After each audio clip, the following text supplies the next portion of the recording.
It's an afternoon edition of Voice of the Fans Canada. The sporting world is watching Washington, D.C. as the FIFA World Cup draw is about to take place. We are going to talk a little sports beyond soccer, what the Blue Jays are up to with regards to Kyle Tucker and Bo Bichette. And could the hockey tournament of the 26 Olympics be in jeopardy? This is Voice of the Fans Canada. You are listening to Voice of the Fans Sportscast, brought to you by none other than the voices of the fans. Oh, Canada.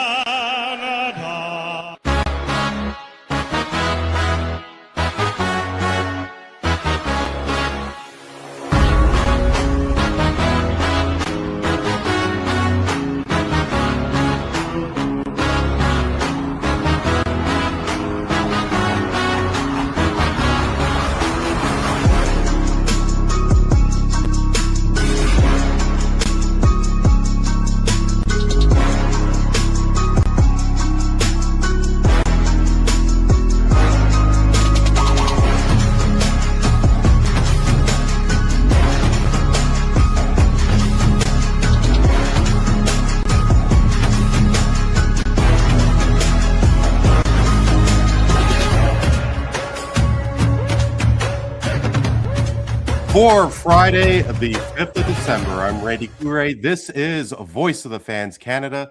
Thank you so much for joining us. We are live on YouTube at VOF Canada.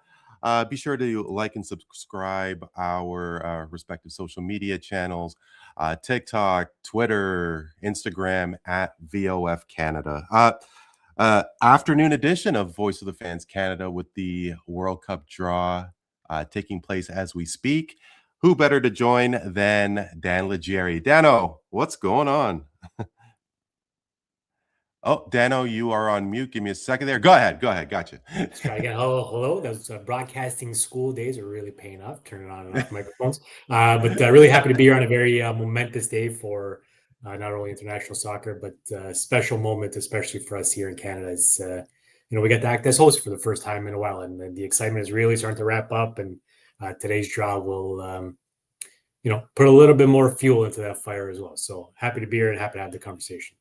No, thank you so much for joining me. Everything that you have going on with your schedule and the fact that we could get together on a weekday afternoon. And, it's what better way to have one of these special editions than with the World Cup draw? I mean, it's so amazing, Dano, how the announcement for World Cup 26 and that the host countries were going to be our country along with USA and Mexico. But it's creeping up just like that. I mean, where has the time gone? I guess let me ask you this. I mean, with the Women's World Cup that took place in 15, I wasn't really enthralled with it per se. I mean, Canada bowed out early. What about you? I mean, was your family, knowing that you're a soccer family and so on, did your family take to the 15 World Cup when it was in Canada? Yeah, absolutely. I remember, being really drawn to it and following it and engaged with it. It's always a little bit more special when it's on home soil. I know traditionally that women's sports, even soccer, doesn't get the kind of love that the guys always do. But when Canada shows, is involved, and we've traditionally got a good team, and we've got that rivalry with the States, not unlike hockey, it makes for entertaining TV. And honestly, the club that my son plays for as well, which is I'll give them a shameless plug here for free, the Juventus Academy, please, of course, up in Vaughan. They've got in my opinion, one of the best girls programs across the country. Their U17 team just won national championships out in BC last month, and they're well regarded as the club that is fostering girls and women's soccer here in Canada and helping to grow the talent pool. So, maybe just because of our proximity to it, we're a little bit closer. We're a soccer household, so anytime that there's there's a ball on the pitch, we'll watch it. But yeah, so looking forward to obviously the men's tournament and the women's tournament to follow that. So it's all good in my boat. Yeah, and I think with me, I remember a number of years ago, the two of us and Tony and Tony, shout out to Tony. We were talking about soccer in this country, and uh, with Canada qualifying the men's tournament in 22, and now the tournament that's going to be taking place next year. You have to think that soccer is going to continue to rise, especially if Canada does well in this tournament. I mean, between you and me, I personally think Canada did quite well in the 22 World Cup because Croatia and Morocco in their group made it to the semifinals. And, really, I just thought that they had one bad half when they gave up, what was it, 3 goals against Croatia? Really, they have and now that they have gelled, they're 4 more years experience, Canada could perhaps surprise a few heads, wouldn't you think? Yeah, I'll temper my comments for this one because heading into the last World Cup, I don't know if you want to run the tape here, do a little creative editing, but I called for Canada to come out of the group. I thought that they were going to show really well. I wasn't scared against anybody in that group in the last World Cup. And to your point, I thought that they showed really well for a team that hasn't been there since '86, and a youngish team with a few international stars that are maybe even just coming into their prime now. A few moments, missed penalty shots or the defensive lapses for the last 30 minutes of games, like you mentioned. But outside of that, I didn't think that they embarrassed themselves by any stretch. And showed that they belong on the world stage. They're showing in the Gold Cup was another moment that really captured a lot of people's attention. Soccer in Canada's got an uphill climb, though. Hockey will always be number one. As long as the Raptors are competitive, they're going to dominate a lot of market share, especially when it comes to immigrants or families that aren't native to Canada. The Blue Jays, even this past summer and fall, showed that when they're put a winning product on the field, all eyes are on them, and they convert a lot of fans. Even parents at the soccer pitch that I see every day, they say like, never watched baseball before, but all of a sudden I'm a fan, and I love the sport because I understand them more. So you're kind of hoping for the same thing for soccer, where it's going to take time because these tournaments are so infrequently as well. And MLS is not, it's not the same level as European soccer, No. quality wise, or even just viewership. So Canada needs to seize these moments in time to really, capture the attention of the next generation and create new fans.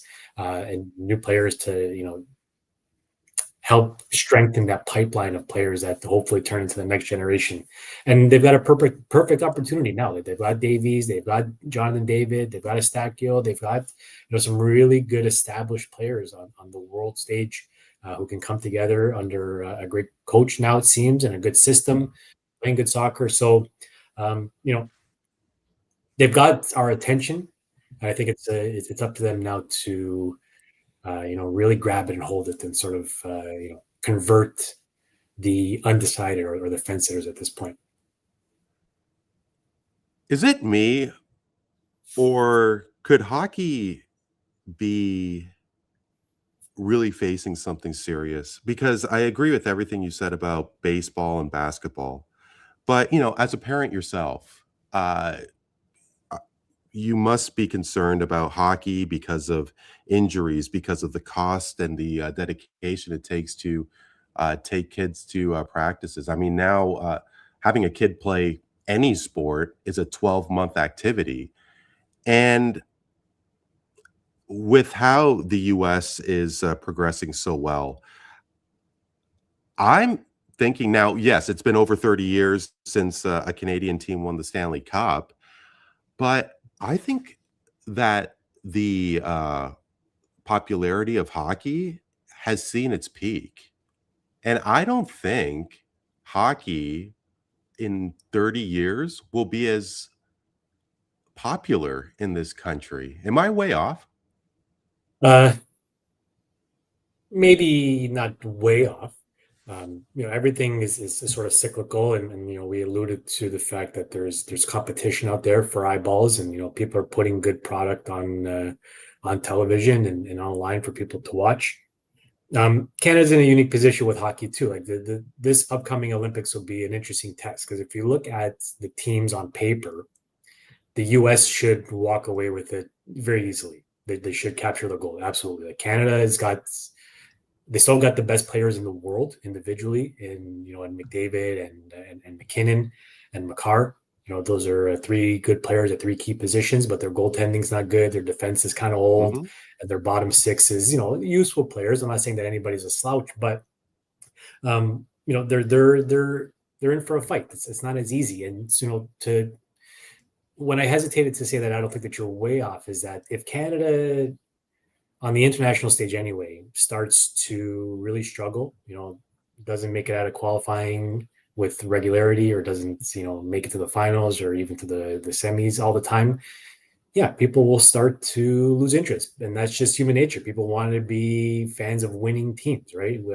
Even the Blue Jays are a really good example of that, where all these parents and kids coming out of the woodwork to become Blue Jay fans just because they're winning. That's just human nature.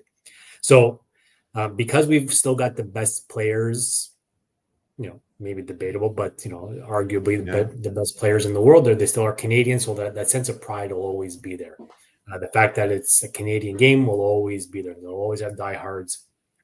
But even in my house, it's generationally, it's a challenge. My grandfather was a huge Leaf fan, who famously, literally had to be stopped because he was going to, physically harm Punch Imlach in the 70s because he coached a bad game. And my dad is a huge fan, and my uncles and cousins, and I'm a huge hockey fan, but my son, sort of passive. And I know he's still young. Yeah. But even, a lot of kids at his school and on his soccer team and some of the friends, they don't talk about hockey the way me and my friends did. They don't play hockey on the street the way me and my friends did. So, But do they sorry, Dano, do they No, talk about other sports to the passion and so on? Because we wouldn't really have an opportunity to talk about basketball per se, like when we were your son's age, because the Raptors weren't around. And the Blue Jays, maybe we could talk about baseball to that degree. But there's just so many more sports. UFC, for example.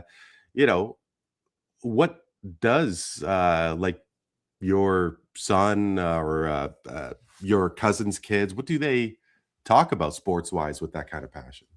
Yeah, they're still kind of young, and they kind of just go with the wind at this point. But like a lot of kids are into football, I find, both American and European. So soccer and football, Blue Jays, baseball when they're doing good.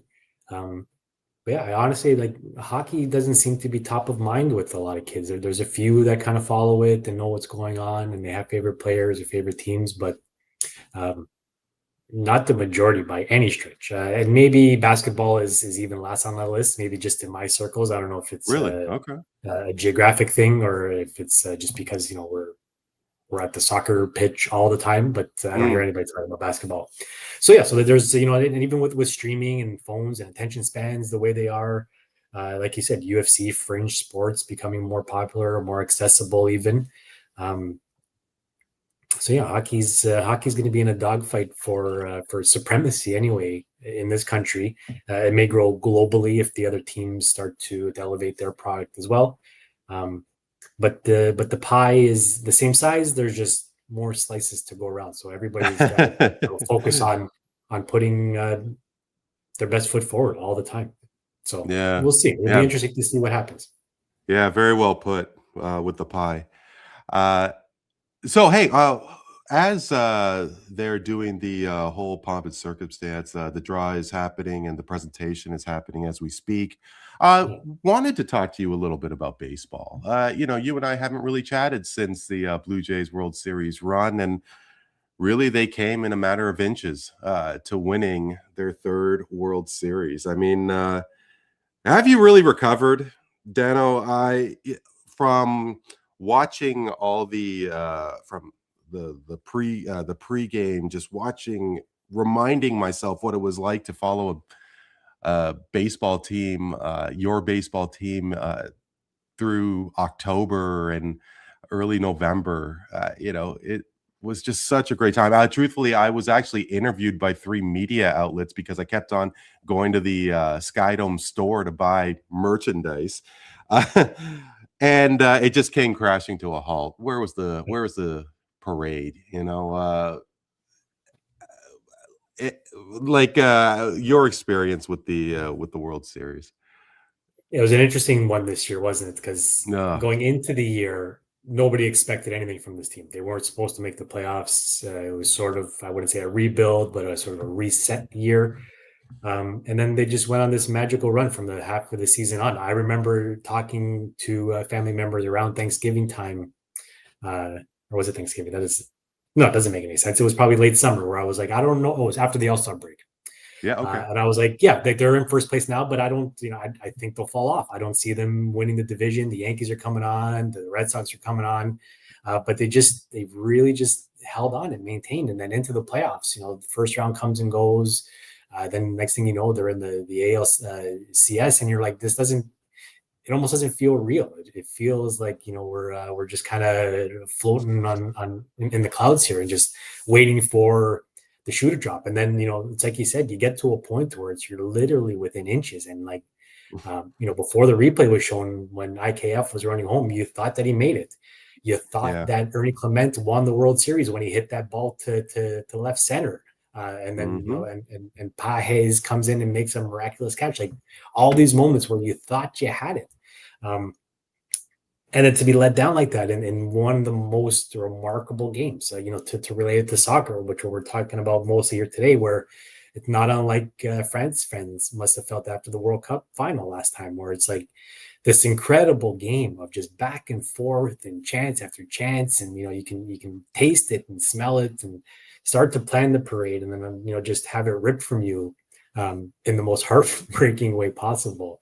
It took a few days to sort of let the emotions get back to normal and accept it for what it was, and stop looking for conspiracy theories online to be true. Maybe MLB is investigating and they're going to take it away from the Dodgers, and it's like that is such all garbage, those, right? I mean, it is. And all these people are just buying into the fact that the umpires rigged it for the Dodgers. This is the world we live in. I mean, if it didn't go your way, there's some conspiracy to why it was rigged. It's unbelievable.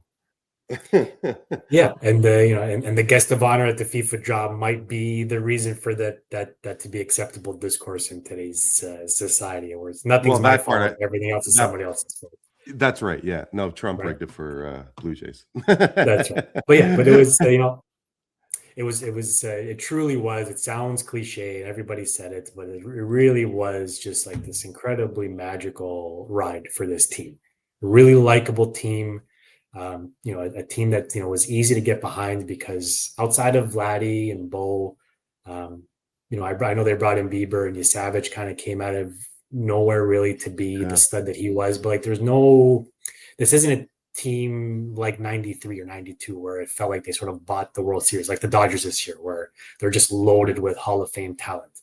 It was Clement, it was Barger, it was Lucas, it was Kirk coming up in big moments at big times, and Springer having such a resurgent year, and that's part of that's the worry for next season. We're like, part of the reason why they got to where they were is because Springer carried the team for the majority of the beginning of the season. He was on fire for a 36-year-old, and you wonder if he can replicate that next year, which is maybe why they're talking about bringing in the names that they're bringing in. But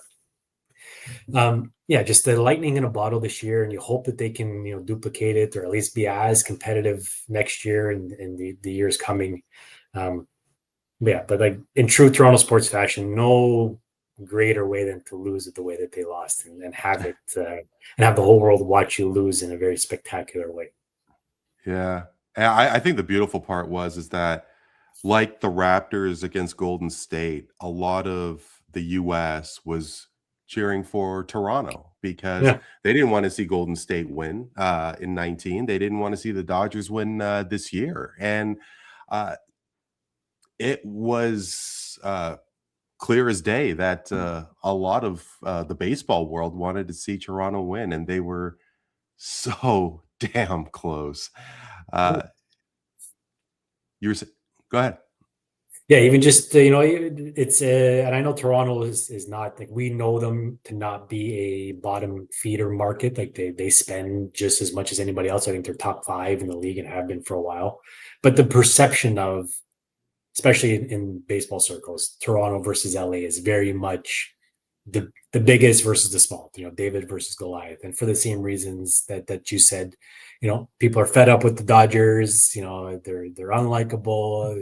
They're just buying their way to championships. And then, throw on top of that too, which we didn't even mention before, that a lot of the stars that won the championship for the Dodgers, your Yamamoto's and Ohtani's, were this close to being Blue Jays as well. No, they weren't. Maybe Shohei was not coming here. There wasn't a chance in hell that he was going to We all watched that jet come in, and it was, we all fell for it. But again, whether or not they were or not, maybe you're right. Maybe it was all wishful thinking on our part. But at least,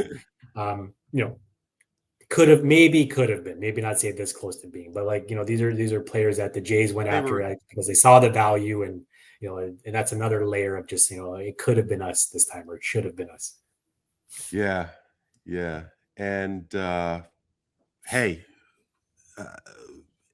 2026 is really going to be an exciting year. And but you're talking about Shohei, Dano, and there is another big free agent possibility, and that being Kyle Tucker.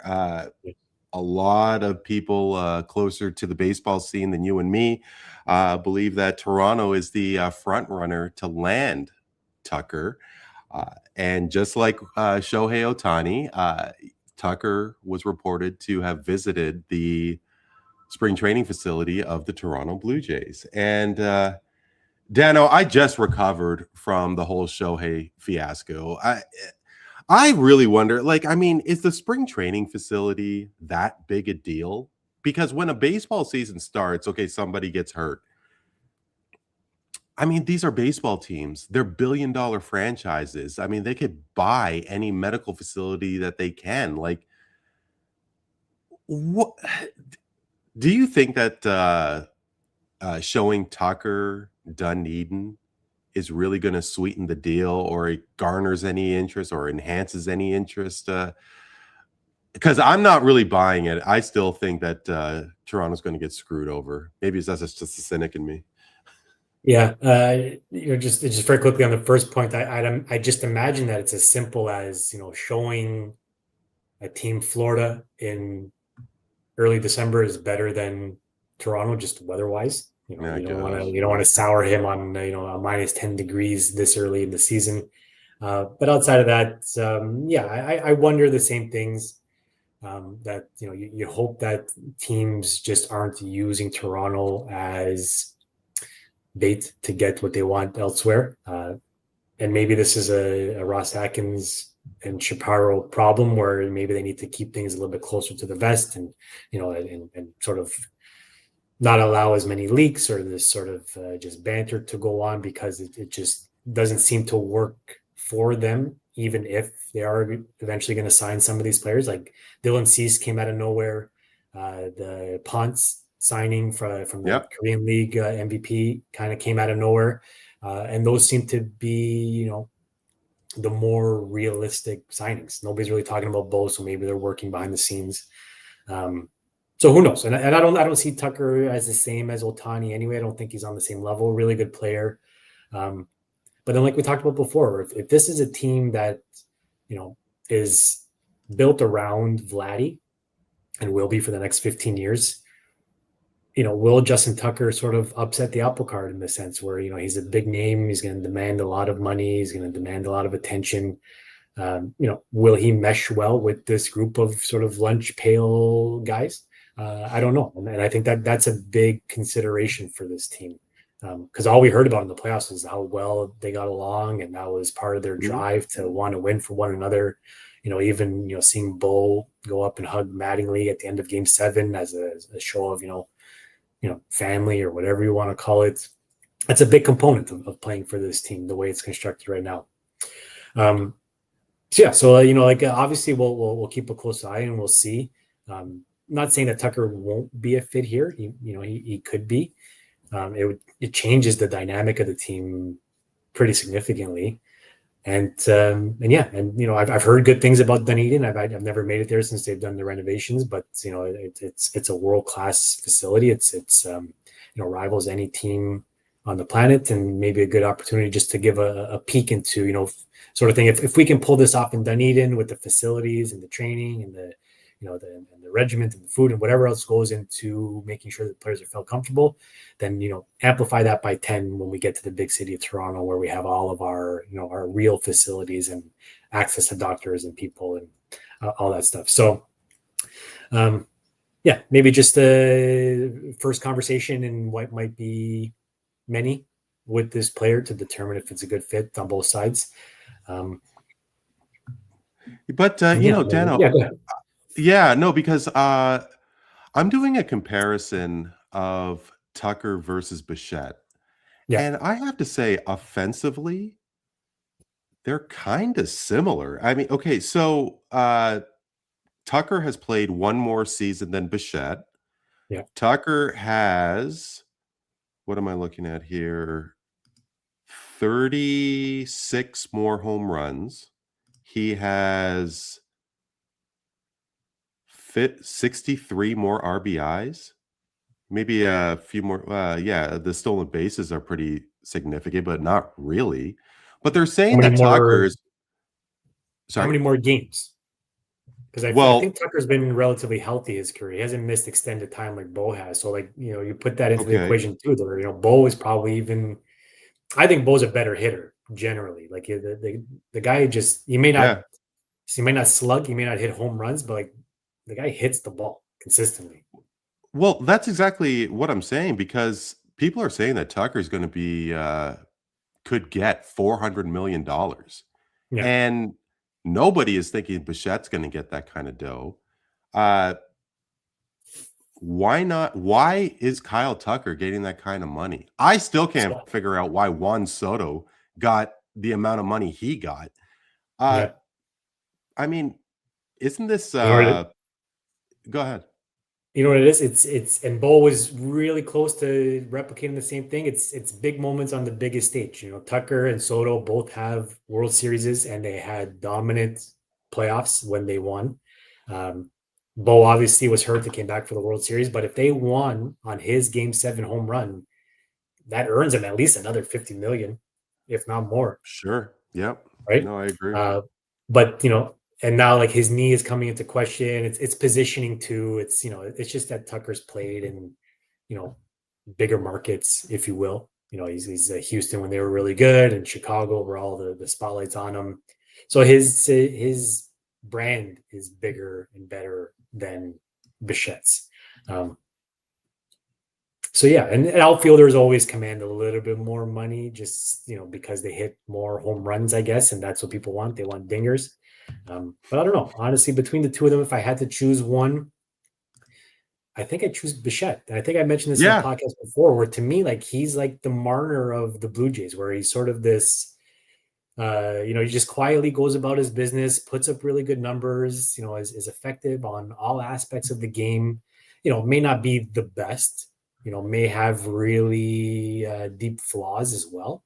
Bichette defensively, and Marner with his cuteness or ability to sort of cough up the puck in big moments. But at the end of the day, it happened already as a Golden Knight. Yeah, and maybe Bichette can learn something from Marner too, where going to a different situation, hoping for different results, may not always work out in your favor. And I know Marner's only halfway into a season, or not even, of a 7-year contract, but it's not yielding the results that people thought at this point anyway. So familiarity and comfort with players, and knowing, sticking with the double sort of thing, it goes into it a lot as well. So I'm sure that's all on the mind of Bichette, where he can be in a position where he's close. If winning is the priority, and winning with a guy that you've played with your whole life, is important to him, then there's nowhere else that you would rather be. Yeah, Yes, because we'll see. Go ahead. yeah, no, because I do wonder how much of an affection Bichette has for the Jays and playing in Toronto, playing in Canada. I gotta tell you, I don't know how much traveling you do to the US, but when I do go to the States, I kind of feel I kind of feel it because, I don't wanna watch ESPN, I wanna watch TSN, I wanna watch Sportsnet, like, I don't care about NCAA. I don't care about, football, to the degree that, people in the US do, and it is a culture shock, especially if you're a young kid, without your family, and, there are subtle differences in the US and Canada's culture that, I could see being a concern, and, you know, Vladdy, obviously, the history that he has with Canada, being born here amongst everything else, it just seems that, there isn't that same affection like a Springer may have or even an Ernie Clement. Do you think that he is, uh do you think that he is looking at greener pastures? Do you think that like, I don't know where he was born and raised, but, specific oh, boy, Trump is, talking right are you watching, the draw right now? Trying not to look right now. I can't believe that they're Yeah. giving him a fucking Peace Prize. That what he's getting a Nobel Peace Prize? A FIFA Oh, Peace a Prize FIFA Peace Prize. because Uh, he wasn't able to win the Nobel Peace Prize. So yeah. I can't believe Infantino's such a fucking, oh my god. I, well, shouldn't Carney and the Mexican president get one too? Or is I don't this know what their all justification is for this award, but from rumors I heard before it started, where it's someone who has made significant strides to bring peace to the world, and it's just again like he wasn't the world sees him for what he is, but Infantino only cares about money, and like we talked about off air. Not to get too yeah. political, but these are two peas in a Yeah, pod when it yeah, comes to just yeah, helping each other out and doing nothing but worrying about making money. yeah. Let's go And back all to those Bichette. calls for let's cancel games in the States, they're not going to happen because No, he's no, that's just not as bad gonna as happen. anybody else. But yeah, but No. back to Bichette. I don't know. He's South Carolina or something. And like he's Is as he from American there? as you can get, somewhere around there. I think so. I could be wrong. And he's Because hard his, to read. He doesn't really yeah. overreact. He doesn't emote all that well. He doesn't show any sort of emotion all that much. Um, but I can imagine just like anything else, right? Toronto's always got that stigma, especially when it comes to baseball and basketball, where it's like it's an uphill battle. But then you hear from most players who come here or experience the city. Even LeBron was saying it last night when he was may have played here for the last time as a Laker. He was saying that this city is it's amazing. It's so wonderful. It's so diverse and eclectic, and it's way bigger than anybody sort of gives you credit for, and it's more lively than anybody gives you credit for. Um, and we treat players well. We've got a rabid fan base. We're passionate, we're involved. Um, so, the only way I can see Bo, maybe leaning is if money is his priority, maybe, dollars when it comes to deals outside of baseball, with local media or national exposure when it comes to branding. Uh, and that might be the opportunity, or like less state tax if you want to, have that bullshit argument.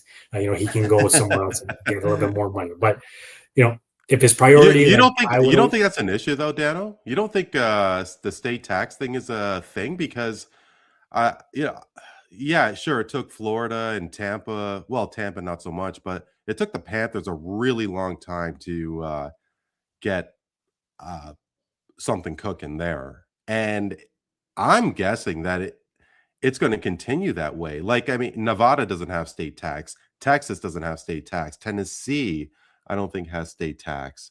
Stamkos did, go over to well, he went from one no tax state to another, I suppose. But, I do think that, Ontario and Canadian, provinces, I think they do have a problem coming up. Yeah, but I don't know. I think I've been arguing this, and maybe I'm naive, until I'm blue in the face, and to anybody who will listen. As an athlete, and I'm no, elite athlete, but I played, and I know the passion and the drive needed to be good at your sport, and I know what matters at the end of the day. It's winning, and I know that these are just games that adults play, a kids game, but you know, I would imagine that the majority, and maybe I'm naive, but I would imagine that the majority of professional athletes are doing it because they love the game and they want to, be part of something special. I was actually just watching Sports Center this morning and thinking about a guy like Jonathan Huberdeau, where it's like this poor guy's got, he's a really good hockey player. He put up a 100-point season, got traded in the Matthew Tkachuk deal, and now like he's back on a bottom feeder team. And there's certain guys that just always fall into this through their own fault or not. Matt Stajan's another guy, just sort of follows bad teams. Yep. And they must be so fucking frustrated where it's like, I'll go play anywhere if I just have the chance to win.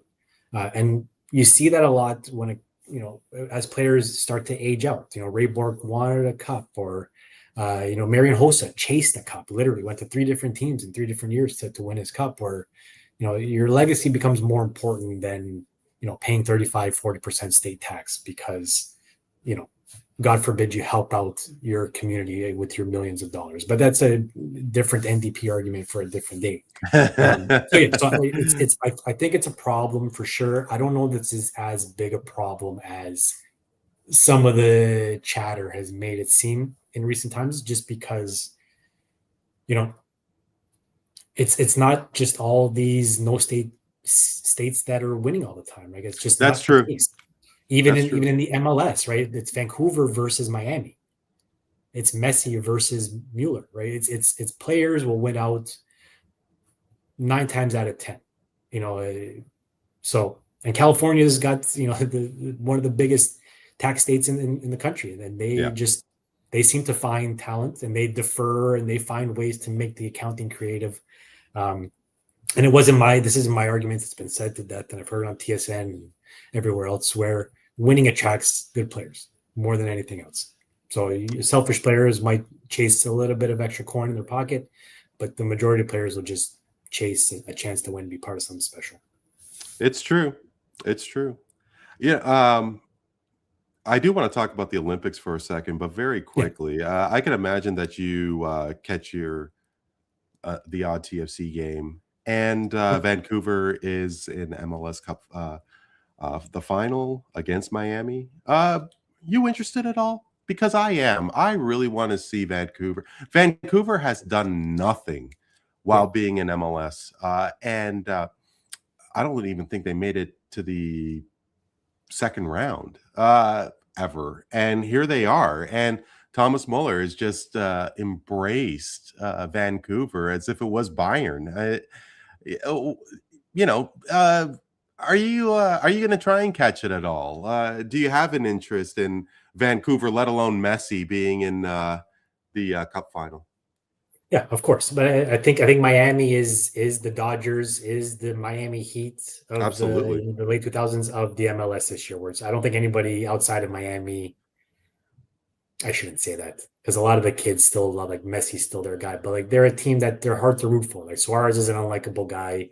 They've got all these ex-Barcelona players, and Vancouver is again that sort of very reminiscent of Toronto when they went on their run, when they brought over Javinko, and they get this star who really changes the culture, impacts the players around them, makes everybody elevate their game, and it would be so nice to see them win.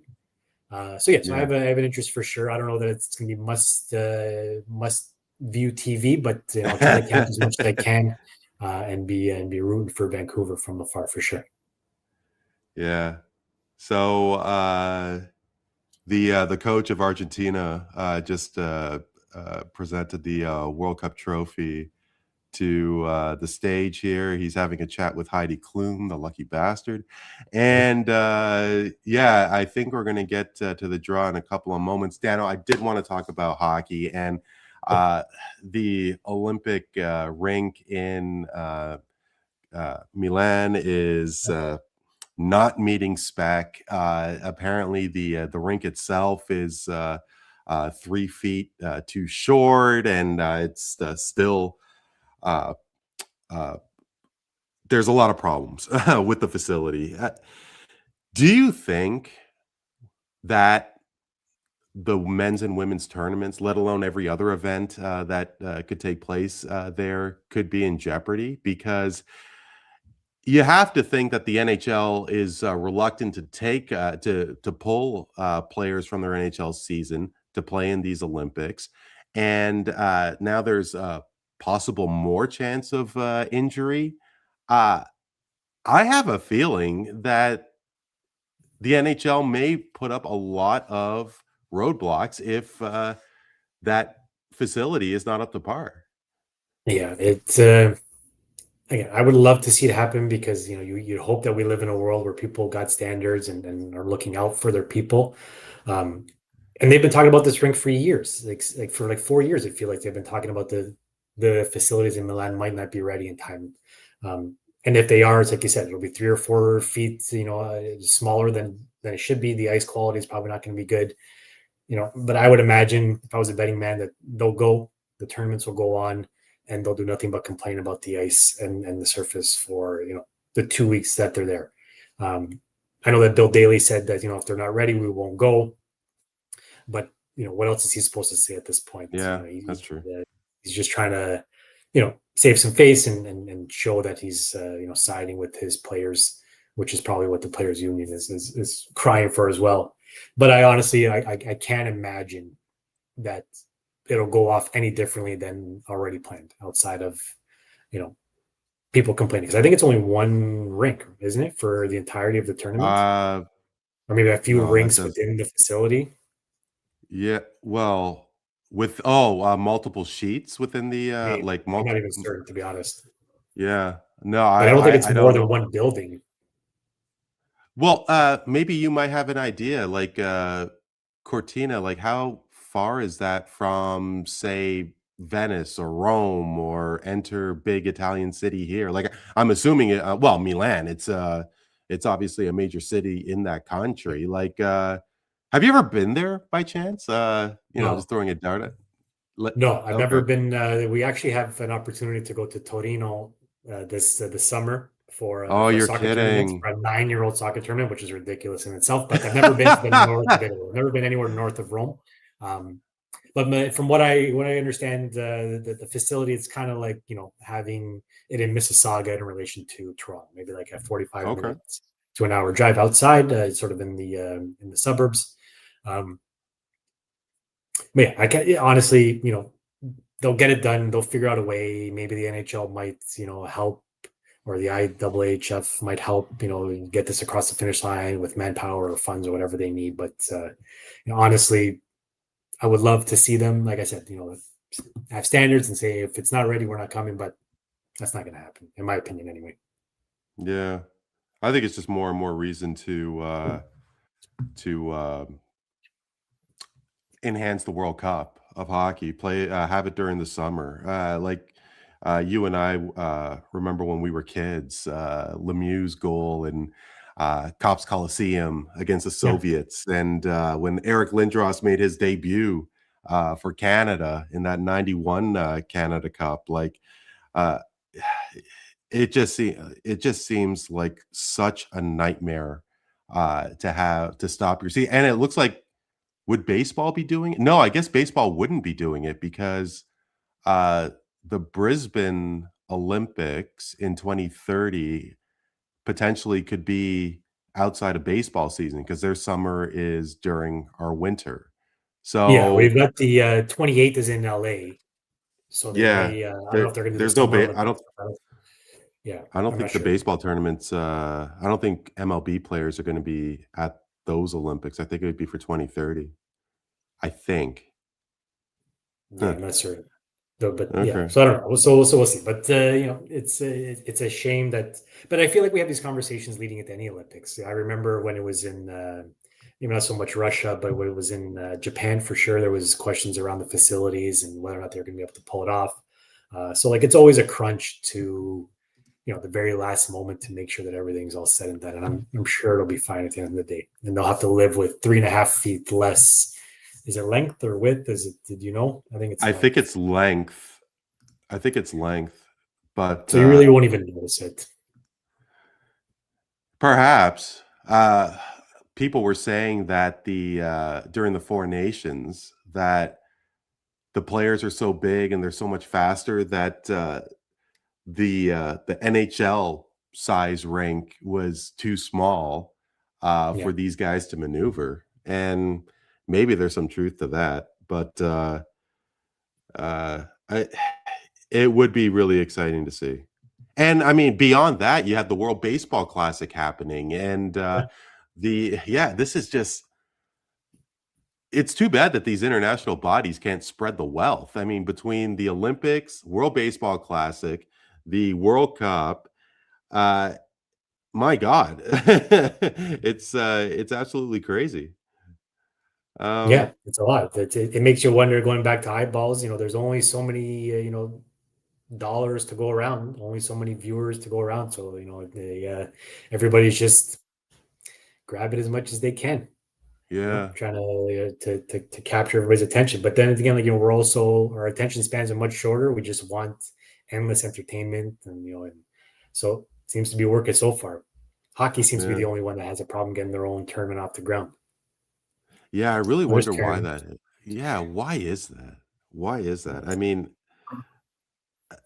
anyway, I don't know. So it looks like, oh, are they bringing? Oh, now they're. Is Mark Carney going to be pulling balls from the pots, I'm or not is sure. I he haven't heard what accepting an they're doing. award? No, they're Yeah, bringing. Well, they because got the pods there. There's okay, 2 of 4. I think Mark Carney. Oh, and what's the name of it? It's Mexico's Claudia president. I always forget to. Yeah, I think it's Claudia. Claudia Scheinbaum. Is that right? Wow. So Carney and the Mexican president are and Trump. They're going to be pulling the balls out. They're going to do the whole thing, or maybe just we'll see. Maybe just the first one. Oh, they're probably pulling out the ball for their respective country. I don't know. I don't know what's happening. Can you hear it as well on your end? Well, I could. I don't want to put the volume up. Well, yeah, I could put it up here for a second. Yeah, why not? But I do love how the draw is done.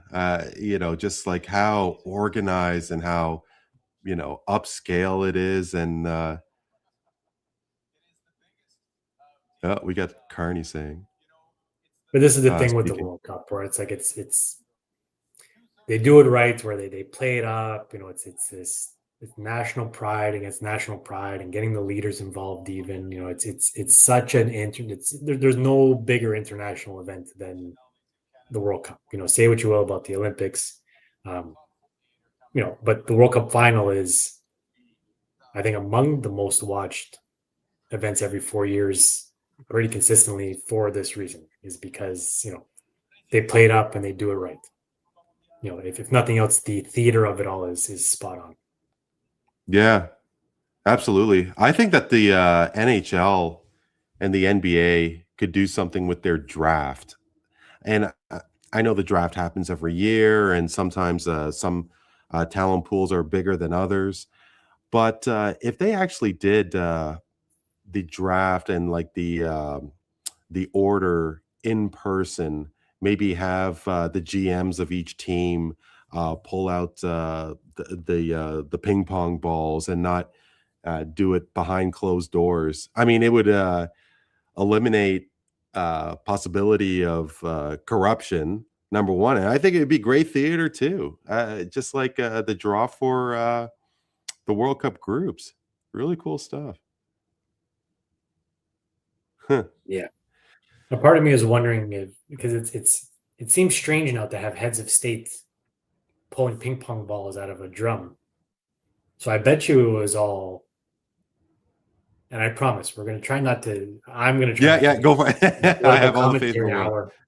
But I'd imagine that this was all Trump saying, "I want to do it," and then them like forced to bring in the Mexican president and the Canadian prime minister to make it even. Like you couldn't have the head of Canada soccer next to Trump or like the transportation minister or whoever it might be, entertainment minister.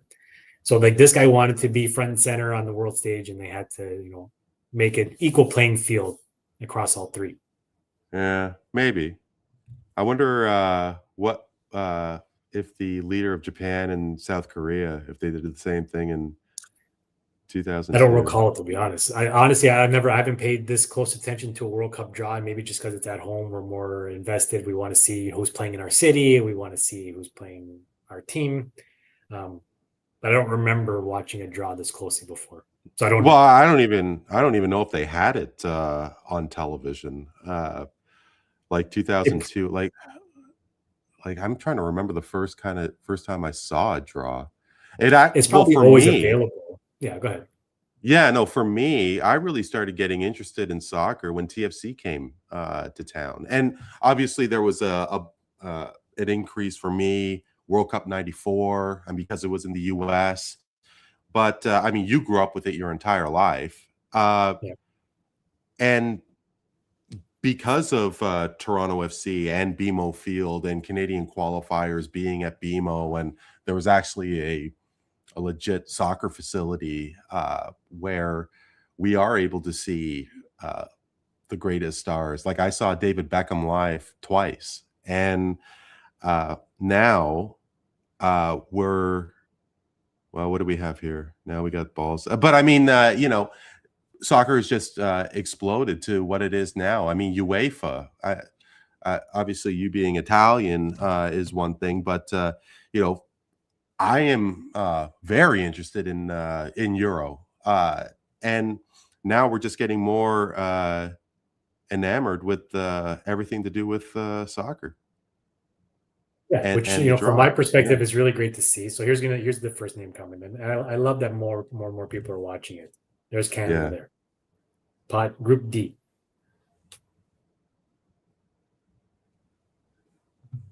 Okay, so I'm going to try and share my screen.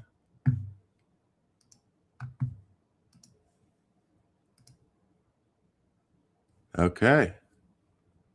So I might be a few seconds late because I'm watching the draw on my phone, and Canada is in Group B. Okay. Let's see here.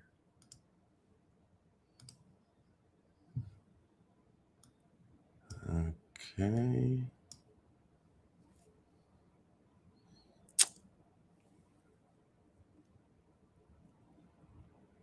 Okay, Canada getting got the chance to draw the first ball, and they are in Group B. Mexico is in Group A, and I'm guessing USA would be in Group C. Look like Group D. Oh, it'd be in Group D. Okay.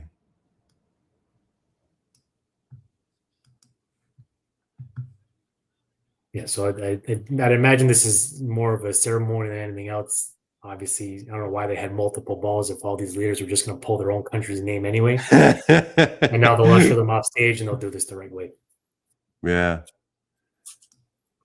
Okay, so the host nations have been drawn. Mexico is in Group A, Canada Group B, USA is in Group C. The top nations of the FIFA rankings will now be drawn after a few moments. And hey, Dano, I mean, now that we have a couple of seconds, Italy still has to try and qualify for. Yeah. How surprising is this, Dano? I mean, no. Not surprising at all. This is the third time it's happened in a row. Yeah. Okay, but okay, yeah. Please. I'm sorry. Go ahead. No. No. I'm just wondering because I mean, like countries like Scotland are in, and who else do we have here? Like, all of these countries, and potentially the third year that Italy after winning Euro. I mean, I don't. It's hard to it's hard to fathom from my Yes. perspective, but you must have a different opinion. No, it's just as mind bending to me as well. But if you look at this team objectively, they're just not a good team. Del Piero was on the countdown to the draw feed on TSN this morning, and he goes, we're really struggling. We just don't have the elite talent that Italy is used to, or even to compare against some of the other European giants. And not to say that their road is any harder than anybody else in qualifying, because it's not. They get put into a pool with the same level of teams as Spain and Germany and France and Belgium. But the problem is those teams beat the lower lights or the lesser teams, and Italy doesn't. It's just, seems to be the way it goes because they don't have the horses to pull it off. The Euro was an anomaly. Even in '06 when they won the last World Cup, every time they win, they come from a position of they're not supposed to win, or they're not expected to win. '06 really kind of came together. They got lucky along the way. Calafiore played really well. Donnarumma played really well, and they got a few timely goals, but they didn't blow anybody out of the water.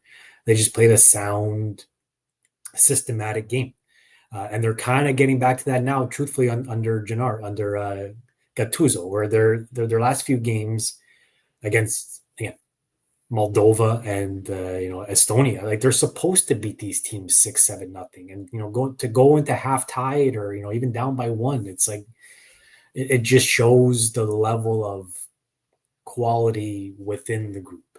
Not to say that there's not a few good players or that these guys aren't all worthy of recognition on their own, but we don't have an Mbappe, we don't have a Messi, we don't have anybody outside of Donnarumma who's in that upper echelon of international player. So they've got to buckle down and play sound defense, the way Italian teams have done traditionally in the past. Even the way that their league is structured, it's more defensive and ball possession than like a run and gun, high intensity of the Premier League. It's not as methodical or beautiful even as like a Spanish club. So you got to get back to basics, and you've got to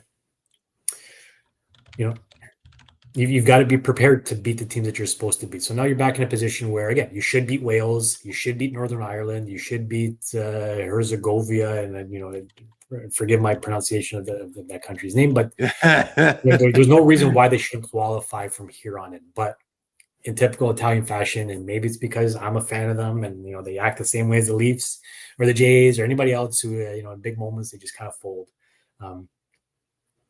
But until they make some fundamental changes or start to develop talent on the same level to compete with the big boys, they're going to keep finding themselves in the same position, which is sad because they're historically, a soccer powerhouse, and they're almost looked at as, it's some people might claim it's our game, just like Canada does with hockey. I know a lot of Italians feel that way, and I'm sure that the world even is really stunned by the fact that Italy is not represented in the biggest tournament on the biggest stage for the past 2 times. So hopefully they can break the spell, they can get back in and have a good showing. They haven't even won or haven't even gotten out of the group since they won the World Cup in '06. They've flamed out in 10, 14 wasn't any better, and then a couple misses. So let's hope for the best. But like I said, they're missing, 1 or 2 guys that they can build this team around, and structure it that way. And until that comes, they're always going to be in a dogfight for their international lives. Well, do you think that there has to be major changes? Because I don't know if somebody like Javenko could have made the World Cup. The Italian team in, I guess that would have been 18.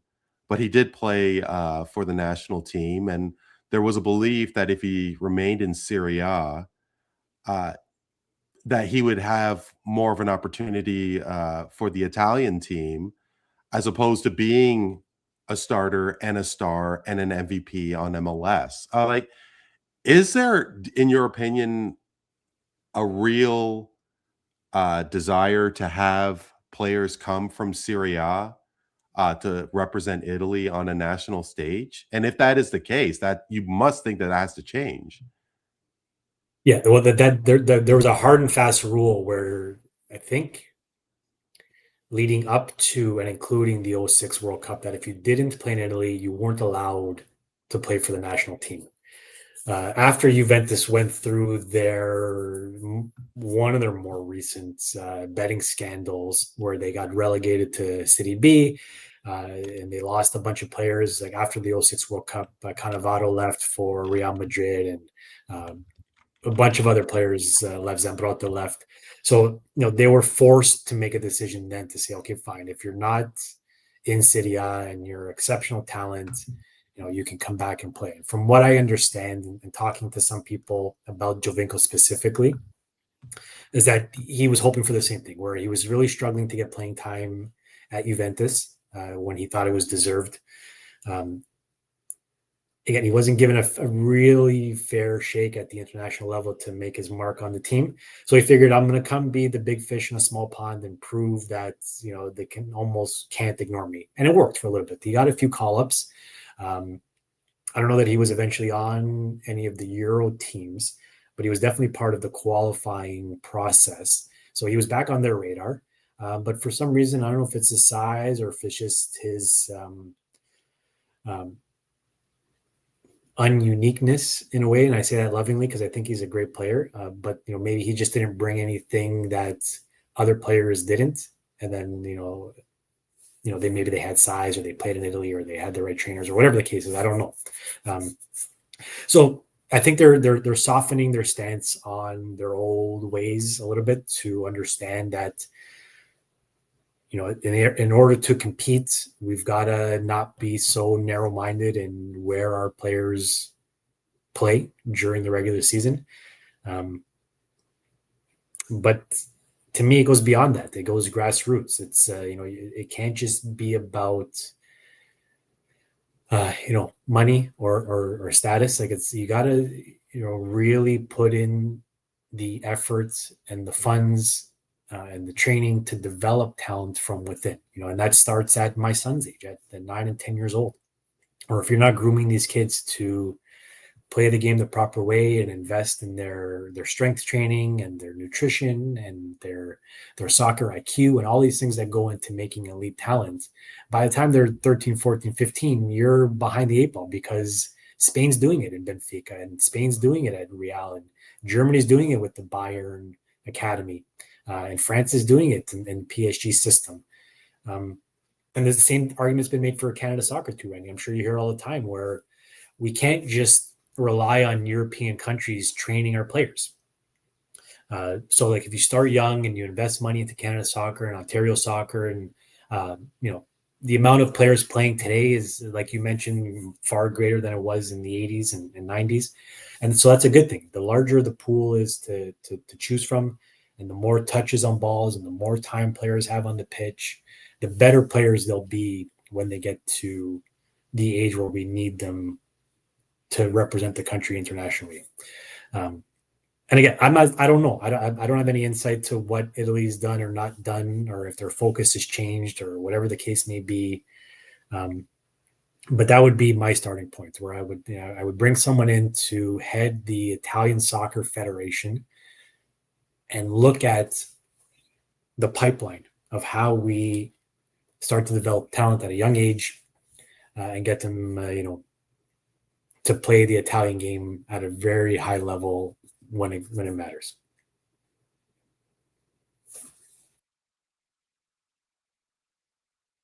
You're on mute, Randy. Man, I was hoping to go a whole episode without doing that. But anyway, no, it's such a shame that call it what it is, ego appears to be getting in the way of the success of whether it be a program like Italy's national team or the Dallas Cowboys with Jerry Jones and Jim Dolan with the Knicks. That so many people are just invested and enamored with these teams, and it brings communities together. And it's just one or two people that have this belief that there is a proper way, and it's so obvious that it isn't the case. You have to think that with hockey, we don't see a lot of Canadian or American hockey players go to Europe and come back to the NHL. I mean, I don't think it really has ever happened. It happens all the time in basketball, but I'm personally of the opinion uh, that those players who go to Europe to whether it's gain more money or gain more experience, I think they get blacklisted. I mean, I'm just going off of a hunch, but like cite the evidence where I mean beyond Austin Matthews, and that was more of a what was it, a draft what he didn't want to play junior and he didn't want to play college, he just wanted to make money. I can't remember what the deal, but I mean he It was the started lockout too, right? He was a bit of a unique it situation. was it was the lockout as well. Yeah. But no, I mean I think that we could have seen a lot more North American stars flourish in the NHL, but those general managers just have something against those players going and playing in Europe. I don't Yeah, know. it's probably even more on the macro level than that, where I agree, where there's this stigma of, we've got the best development system and nobody else does, which is just ridiculous. And I hope Gavin McKenna starts to prove everybody wrong, where you can go the NCAA route. You don't have to play in the OHL, or the CHL to be a star in the league. And he made a decision. He went to go make a little bit of money, knowing that, nothing is guaranteed and maybe he'll get an education out of it. And, we'll see. We'll see how that sort of develops. But, sports becomes so corrupt so quickly. And, the old boys network, it's about who you know and how much money you're willing to pay. And, soccer is starting to become like hockey is now, where the grassroots focus of having a Milton or a Vaughan or a Richmond Hill team and having that team be good is no longer a thing. You've got to go to the specialized Don Mills Flyers or the Toronto Red Wings, and you've got to play in these unsanctioned leagues, or else you're being left behind. You've got to make connections with the right people, or else they just won't put you in front of scouts, or they won't support your growth. Like, you've got to play the game, and and the only people who are winning are the people who are at the top. And then eventually it starts to fall apart in my books. Presidents of the GTHL, went to jail or were fined massive amounts of money for fraud and for treating minor sports this way and holding kids hostage. And, it's ridiculous to me, to be honest. And it suffers in the long run. Canada, we talked about their roster where a few of them still rise to the top, but collectively, we're not as strong a nation as we used to be. We used to be able to field 2, maybe even 3 teams in an international tournament and can have each of those teams be competitive. If we were to field a second team now, they wouldn't be any better than, Germany or Italy or Sure. any sort of that tier B teams. Can you imagine the goaltenders for that second team? Absolutely. You beat me to it, that we've got no goalies in the pipeline either. Like, it's a struggle. Thank God Bennington stood on his head, or otherwise, we don't have a clear cut number one in a country of 40 million people, and this is our supposedly our game that every kid plays and every kid wants to dream of. We don't have one good goalie. It's ridiculous. And Bennington's struggling this year too. Absolutely. So soccer is the same way, like all sports. And Canada seems to be putting more focus into it now because the eyes are on it and the numbers are creeping up, and they see that there's money to be made, so they'll invest. And you hope that it yields results in 10, 15 years. Like there's some really good kids, even at the 9, 10, 11 age range that I see now. Like they're standout good. It's encouraging to see. But I don't know. Like I'm not even sure where we started with this question, but Well, yeah, no, it just yeah, it just started with the corruption and the ego of how teams are how right. countries develop their teams, and from the heads of countries like Italy, maybe even Hockey Canada, uh, various franchises throughout the world of sports, that it isn't really about the good of the game. It's about what could potentially get them the most money, or who they're really close with. And yeah, I don't know. Maybe we were just naive about it when we were kids, but it seems more than ever that the beauty of sports is getting to be a thing of the past. I mean, look at everything going on with the sports gambling. I don't know, if I may ask, Daniel, do you take part in the gambling aspect? Because I personally don't. I believe we did have a conversation about this before, and uh, look at everything going on in the NBA with Chauncey Billups, and millions and millions of dollars are being uh, hijacked because of gambling. It's a really unfortunate time, I really have to say. Yeah. I honestly, just we'll just dip into the gambling and sports a little bit. I hate it personally. I hate that Yeah, every lead up pregame show is like it's based on over under goals, or expected goal scorers. Even in the moment, it's like, well, now because it's the second period and it's a 2-1 game, or in soccer if it's halftime it's 1-1, like the odds change. Like I don't think that's not part of the narrative for me. um and to your point, like the greatest stories in sports is that these kids that come from nowheresville anywhere in the world to become so great, right? That's what we love about sport. That is, like, everybody's supposed to have access to it. Outside of the cost for equipment in certain sports, anybody can play at any time. Um, but it's really gotten away from that now. It's really become a pay for play service now. And if you've got the means, your kid can play, and if you don't, yeah, you can't, which is unfortunate, because there's probably world class talent out there that can't afford shoes, or their parents can't take the time off work to have them train 3-4 times a week for 12 months out of the year. But they don't care. And honestly, Randy, like I hope no one from the Juventus Academy sees this, but I say this to parents all the time. We go to practice. We have 3 practices a week. We go there all the time, and we complain. We complain about the time commitment. We complain about the unorganization. We complain about the money that they're charging. We complain about the upcharging on every little thing. We complain about the strong arming and seemingly blackmailing for certain things. But then when they say, here's how much we need and here's when we need it, we give it to them. yeah, Because, as parents, you start to have a little bit of, and again, I'm not justifying my actions either, but you have that FOMO. You're like, well, like, I'm not going to put my kid in a position because of my morals. And that sounds awful. You probably should teach them the other way. But, and then they just keep charging more and more and more. And it's like, I don't even want to tell you in this public forum how much we pay a year for a 9-year-old to play soccer. yeah. And then don't even have the ability to have him really do anything else, take piano lessons or play baseball, or play hockey, or learn a language. It's And like, what you're talking about is rep soccer, this yeah. And it not is even at rep any high soccer, level. okay.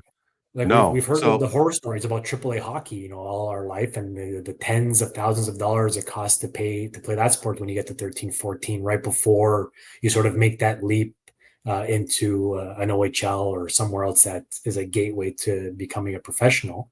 But it's even starting younger and younger. In Canada, we still got laws, but I know a kid that signed in Portugal at 9 years old. He's in their system now, and wow. this team will hold him until he's 14.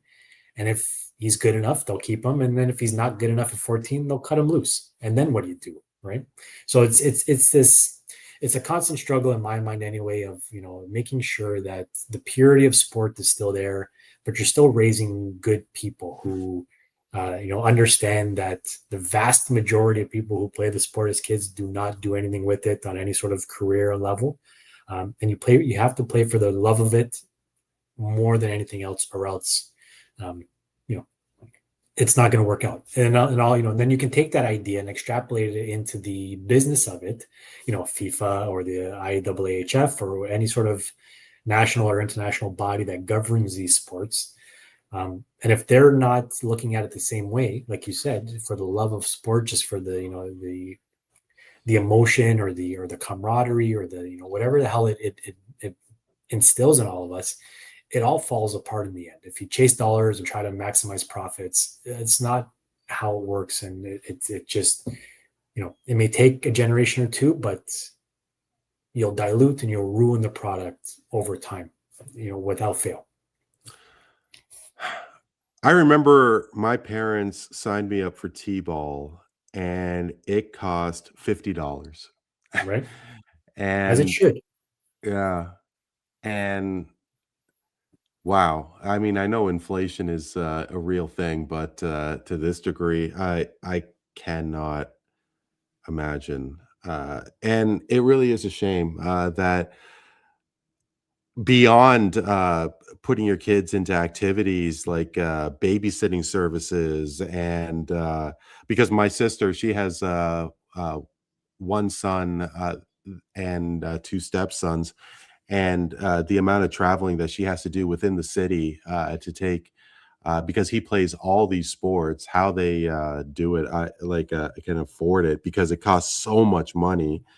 She's going from Oshawa to Don Mills, and I mean, she's in Mississauga, but I mean, to travel in rush hour from one end of Mississauga to the other, it's insane. And yeah, like I don't even want to think about where you have to go to drop your son to his practices and activities. Yeah, the practices aren't too bad, but again, it's still 40 minutes. But we're in Milton every second Sunday, 6 p.m., 7 And you live in p.m. Bradford, right? So from Bradford, it's like an hour and 20 minutes one way. So we're not Wow. home till 9:00, 9:30 some nights, and and it's and again, like it's not even real soccer at this point. I know it's like it's development. It's we're sort of building towards something, but like they're not even playing 11v11. It's still 7-on-7. So like to, and again, and the politics and and the posturing and the this and that and the favors towards coaches and the sort of the stuff that we see even with our small group, it's like it's such a turnoff to a guy like me, where it's I want to pull him out, but I know that my son doesn't know any different, and like there's no reason why I need to again do the same thing that I'm complaining about other people and hold him hostage and say he can't play because you guys are assholes. So, like right now he's still playing for the love of the game. Yeah. And you try to just be supportive, and as long as you're seeing development, I guess, and he's building friendships and all those intangibles that go along with it. He's not at home just playing video games or, smoking doobies, right now. It has its benefits, but it's like you said, it should be more accessible to more people.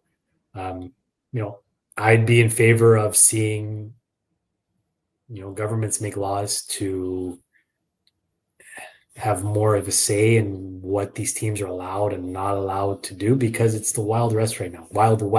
Anybody can trade whatever they want, set up whatever tournaments they want. We just had that too, where we had 7 kids from our team last year leave our team and created their own thing, their own little program where, invite only, if we like you can play. And they're proving to the world that you don't need these sanctioned community clubs anymore, because, Sure. Unless just access to coaches might be the biggest thing, but you can go and do and set up whatever the hell you want. And hockey's become the same way. And from my experience right now, anyway, baseball is not there yet, just because the sheer number of players just isn't there yet to sort of allow for that kind of industry. But the more and more kids that play, the more money there is to make, and the more people will take advantage, and the cycle repeats itself. So, yeah, it's that's why sports to me has become more and more frustrating the older I get, because you see it for what it is now at this point. At 40 years old, and it's hard to root or care as much as you used to as a younger guy, when you know that there's shenanigans afoot, and it's not just about the love of game anymore. Yeah, It's just no, sad because you want it to be. yeah, because it's funny you say that because I'm not a parent, and I was really really captivated with everything going on with the Blue Jays, the Raptors when TFC made MLS Cup, uh, and I wonder if my appreciation for sports. Now I did follow sports, like I knew like every player from every team in every sport when I was a little kid, but would my appreciation for sports drop if I had a child and I was expected to just comply with all the garbage that you had stated? And I could totally see it happening. Uh, it was evident to a small degree when I was playing, house league, 30, 35 years ago. And yeah, I wouldn't be, no, it's very obvious that it's getting more and more real. And Honestly, like there was a time and day where I'm sure your t-ball coach was one of the parents on the team, and it was just a volunteer thing, where you've gotten to the point now. And again, I keep going back to hockey just because it's what I know the most about. Um, but guys like Christopher Stieg and Mike Camilleri, former players are developing these programs within the city, away from your traditional structured community teams, and setting up their own leagues and their own programs and charging whatever they want, and selling that access to professional proximity as the route to go. There's this big debate even in our soccer worlds, where going the traditional way of playing for Vaughan Soccer or Woodbridge Soccer is maybe not as direct a line to making money off of this than it would be to go the unsanctioned route, to go the outside of the Ontario Soccer Association structure, because you can pay a former MLS player $100,000 to coach 12-year-olds. You know what I mean? Whereas York Region or Durham that Region much doesn't money, have that ability, incredible. right? So corruption just keeps getting worse and worse, and the favoritism and the promises and this and that, and it's become a big business that the kids, it's easy to get swept up into, because like I mentioned before, then if you're not playing the game, you get left out, and then you feel like, Yeah. what if I wasted my kid's ability or talent, or didn't support him enough to at least see what was possible? Because that's the biggest thing as a parent, honestly, where you just want to do right by them, and sometimes you have to swallow your own pride and tuck your tail between your legs and do what needs to be done to make Yeah. sure that they're at least given a fair shake to do something with Well, yeah, and to whatever be a part talents of they have. yeah, Exactly. be a part of a group Yeah. because yeah, and kudos to you guys, to parents out there, because there seems to be a lot of things to ignore, a lot of garbage to ignore. And Uh, there's some guys out there now where, like, I'm seeing it more on TikTok and Instagram, where there's a guy who actually he's a strength and training coach in the Vaughan area, and like he's really pushing back against these two leagues, this OPDL and I model leagues, where it's they only give the best players access to play in these leagues, and it's supposed to be a pipeline to MLS and to Canada Soccer and yada yada yada. And he's like, it's all bullshit. It's all just if you're willing to pay and your kid's got some level of talent, it's not a matter of he made the team. It's like your check cleared so he can play. Yeah. Or like I went to high school with you, so like he can play on my team, or you know what I mean. Like so, if you're not willing to, you know, get involved, or or kiss the ring, or or fund somebody else's dreams, then you're on the outside looking in. And honestly, I've got my limits personally. Um, like I can't imagine I would ever fund my coach's vacation to Bermuda, just under the table, just so that my son gets more playing time. Because I don't think that benefits him in the long run either. Because then he thinks he's better than he is, and he's not trying as hard, or it develops bad habits in my mind. So Sure. like you try to find a balance, and you do the best you can, but then Yeah. you hate everybody else for doing the things that you're not willing to do. Yeah. And you could say that it went from, like, it started from trying to get the Christmas gift that was all the talk about in the rage, like the Tickle Me Elmo from back in the day. And now it's just morphed into something and everything that is just everything out there, you name it. Parents want their kids to be involved, rightfully so, but it would be nice if uh, these sporting bodies could uh, show a little compassion, and that they could actually uh, provide a service where parents could afford it, because yeah, it's just ridiculous right now. So Dano, the people who are going to be assisting with the World Cup draw has been presented onto the stage. It's Aaron Judge, it's Tom Brady, it's Wayne Gretzky, and I missed the fourth one. Did you catch it by chance? And Shaquille Shaq. O'Neal. Yeah, Yeah. Shaquille O'Neal. So, well, Canada and US are represented. I guess Mexico's left out in the dust. Yeah. But MAG is well represented. But again, I yeah, yeah, no kidding. Brazil. Okay. Looks like so on my end I got Tom Brady grabbing the first ping pong ball. And I'm guessing he's going to be pulling for Group C, and that'll be Well, we'll see. Brazil. So one person will draw the name, and then the next person That's will right. draw the Yes. group. Thank you. So, okay, Brazil has been drawn. And are you and I at the same time here? I'm watching it off my phone. I'm not watching it live. So, It looks like I'm a little bit ahead of you. you're a little bit ahead of me. Okay. Yeah. It So Group looks C, like Brazil's in Group C. Germany okay. just got drawn, and then they will be placed into their group.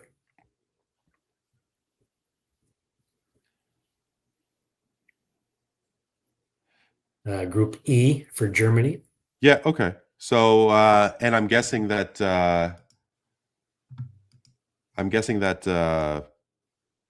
it will go in alphabetical order, that they are going to go into Group F, at least for the first for pot one. Maybe that seems And right. it Yeah. yeah, and when there's a conflict, they will if there's a third European country in a group, that it's going to go into the next group. Yeah. Holland just got pulled, and they're going to go into Group F, it looks like.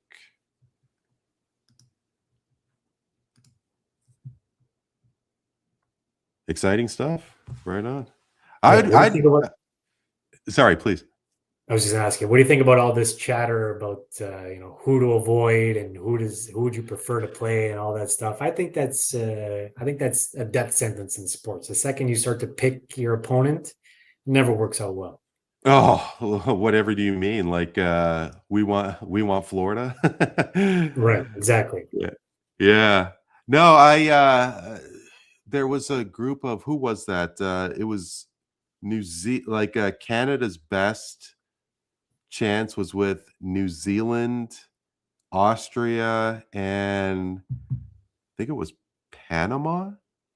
No, you're completely right. And besides, what difference does it make? I mean, Argentina lost to Saudi Arabia in 22, and they won the whole damn tournament. So Yeah, you you know, have to beat a it good means team absolutely eventually. nothing. Yeah, for sure. And For honestly, sure. selfishly, like I would love to see Canada and Italy be in the same group. I think it'd be great. Yeah, what do you I know think, Italy's not hasn't made it, but it'd be amazing. yeah, but what do you think the support would be? Like, that's one thing I am afraid of. Like, if, Yeah. Italy or Portugal or Korea or, uh, these countries where there's such a huge Canadian population Yeah. that, uh it's gonna be split. It's not gonna be like the whole red and white that they may either support their lineage or they're gonna support they're gonna split, like have a dual loyalty sort of thing. I don't know if I wanna see that, Dano. I know it's been an age old debate. I remember, again, just being a Canadian of Italian descent, where it's like it was always confusing to me how my friends and family were diehard Canada fans for hockey, but wouldn't dare cheer anybody else on when it came to soccer. And I'm like, well, why is that? Is that just because those are like they're better at those sports? So what happens if Canada and Italy play in the World Cup final? Who do you cheer for? And there was never really a good answer. Um, so yeah, so like especially here, as one of the most diverse countries or cities anyway on the planet, um, it'll be a challenge, but it'll make for a super fun atmosphere, right? Like you would hope, even if it's like Jamaica or somebody else like that, like you would Yeah. get a large representation to support that team in our own barn, and it'll be fun at the end of the day. And I think because Canada's got the benefit of not having this long-standing history, especially in international soccer, where it's almost like you can't lose. Like if I go watch Italy play Canada, whoever wins is fine with me. You know what I mean? Like, I might wear an Italy jersey just because I've been cheering for them longer. Um, but Italy and Canada played in a hockey Olympics, if I'm not mistaken. Canada destroyed them like 14-0, I think it was. But it was the same sort of thing. It was fun to see. You were kind of half rooting for the Italians to at least put up a good fight. And I'd imagine the same thing will be here, where I can't imagine there'll be like you would be able to have supporters in all sections. It wouldn't be like going to Turkey and Yeah. wearing a Galatasaray jersey in the opposing team's part of the field. It'll be more amicable in their shared hate for one another at the time, or shared It love. is it is one of the problem. Yeah, it is the only issue. I mean, because like you said, how many countries out of the 200 and what 20 countries on this planet, how many of them have the diversity of this country? Not And many. yeah, and maybe I do wonder how countries like England, how they have their support because well, actually, maybe there was a huge uh, support and celebration when Italy won in Euro a couple years ago. Like there must be a huge Italian population in England, and maybe they were just a split. We just don't really see it that much. Huh. Yeah, for sure. We're I know that the current political landscape wants everybody to be of purebred to wherever the hell they're from, but that's just not the reality of things, right? So you've got pockets of population on most of the planet. So there's going to be representation no matter where you go.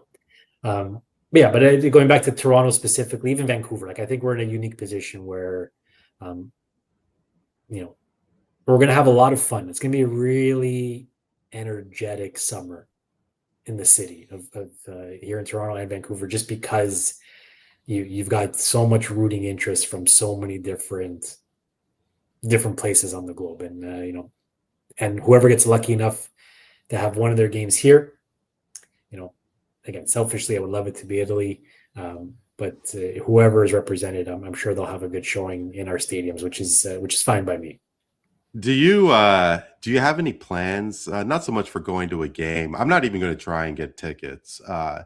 But the atmosphere around BMO and just at watch parties all over the GTA.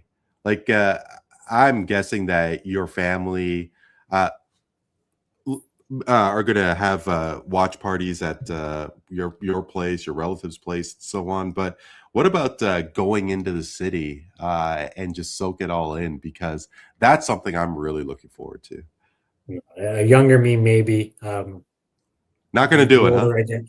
No, like even like going back to the Blue Jays, my fear was if they win, like what do I do? Like going back to wanting to be a good parent, I don't want my son to miss out on the parade and the celebration, but I don't Sure. want to go downtown.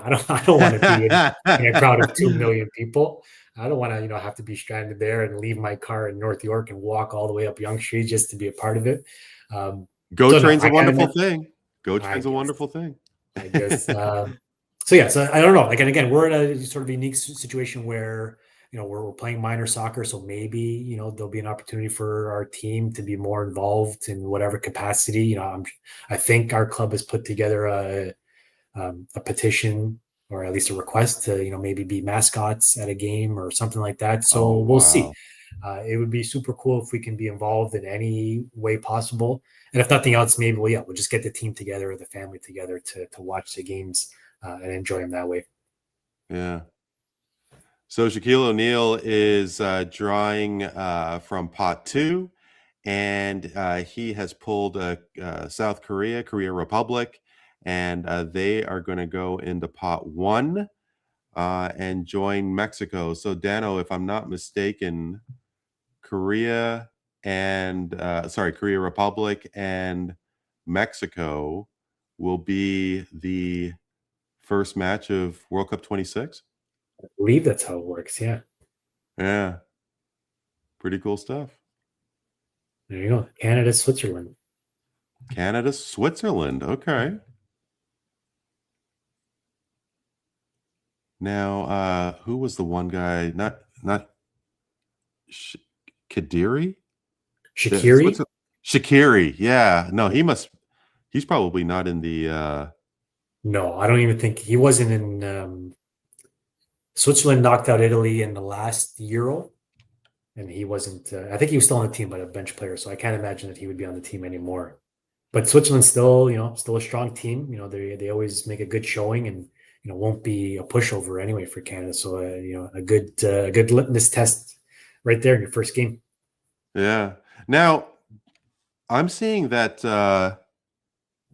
it looks like that there is an order to pot 2, so it's not directly one after the other. Like they have spread out all the other pots into different portions of the group. You see what I'm saying here? Yeah. So yeah, so it looks like Canada is the first team in Group B, but Switzerland is the 4th team, and South Korea is the 3rd team in Group A. Yeah. You got Okay. Morocco and Brazil as a marquee matchup. Ooh, that looks group of deathish. They just And drew Australia into the United States group. okay, we got Australia. Where are we? Here we are. And going into Group E, Shaq has pulled Ecuador.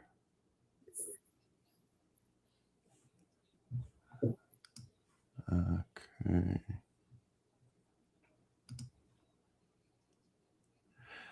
Yeah, especially with Canada's success at Copa. Really interesting to see who, even from if Canada gets a team from the South American region to go into that group. Japan going into Group F. It's still, and I know I've had some time to let this settle, but it still amazes me just how big this tournament is this year. With 48 teams. Yeah, what do you think about that? Like,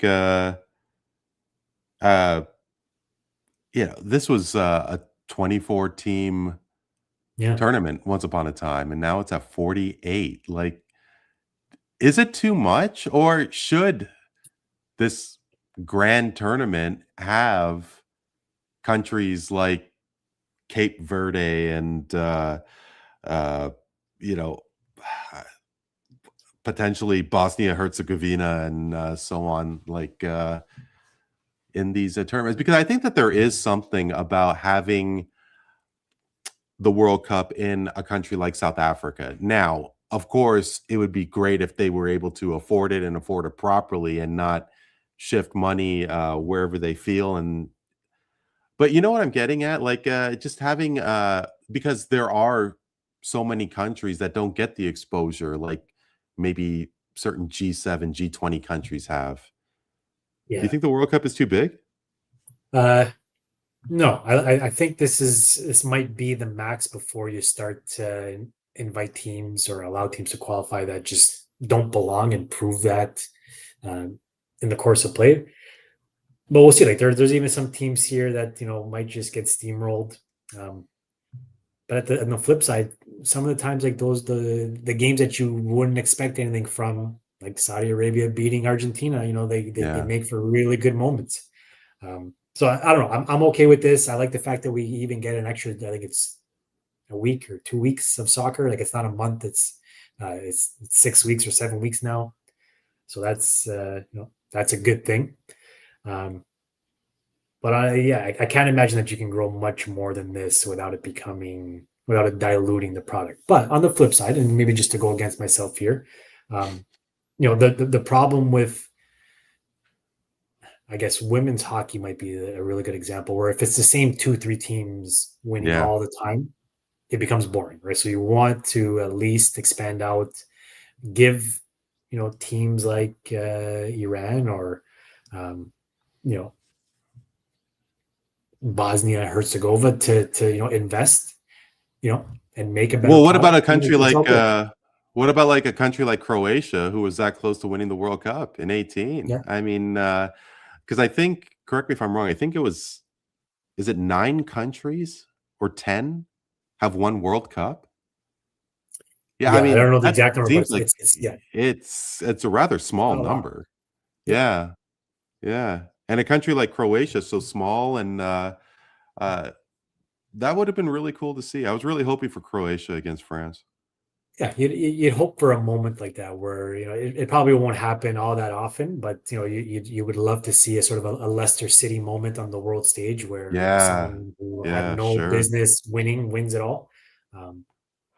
Because again, it would just help the game grow. It would help motivate kids to want to get involved, and it just shows that it goes against what we were talking about before, where it proves that just because you're a massive country and you've got all these funds doesn't mean anything at the end of the day, because sport is at its core.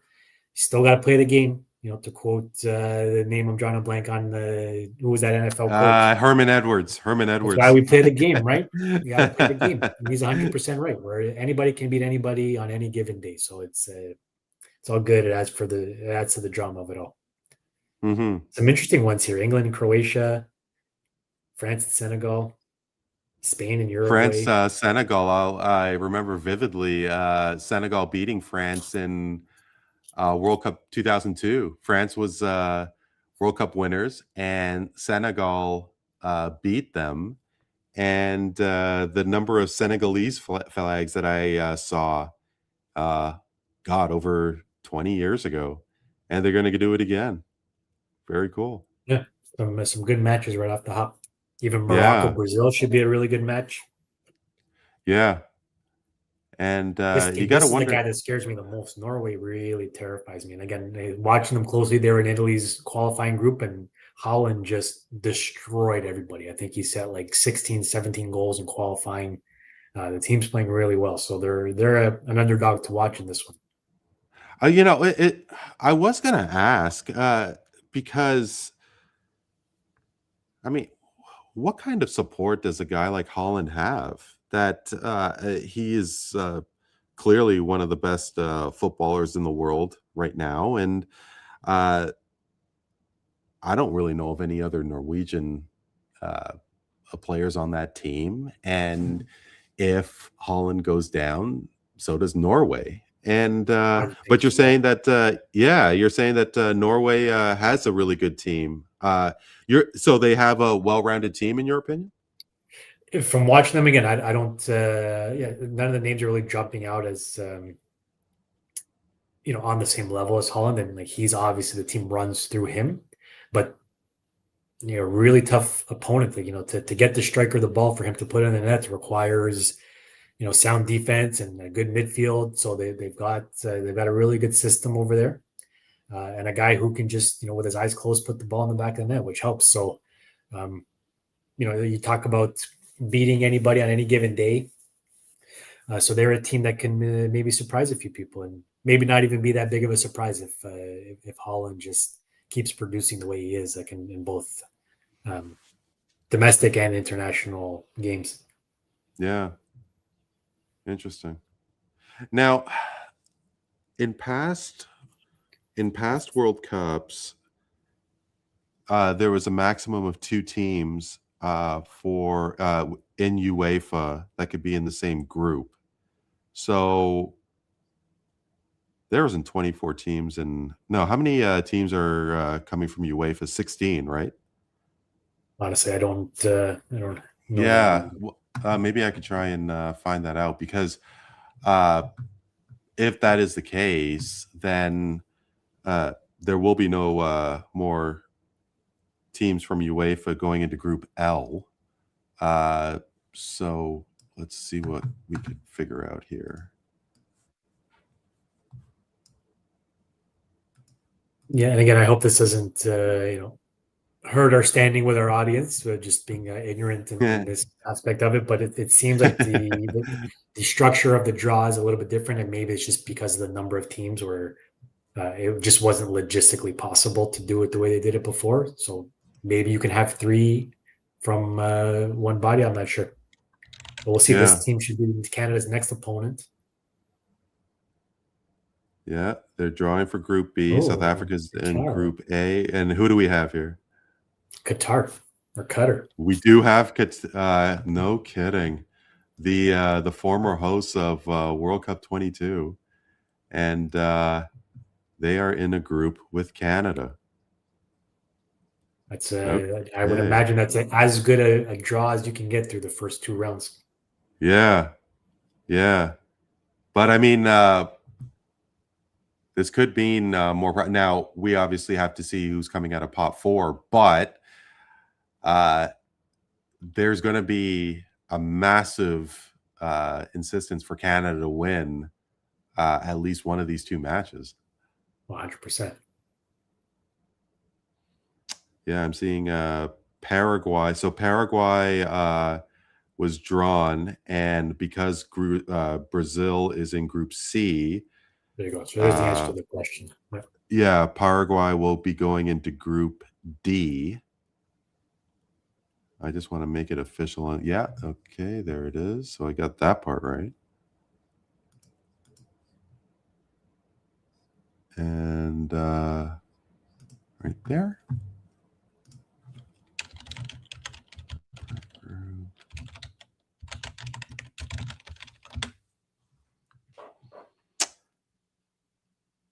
Wow, Qatar. I can't believe we got Qatar in our group. That is something.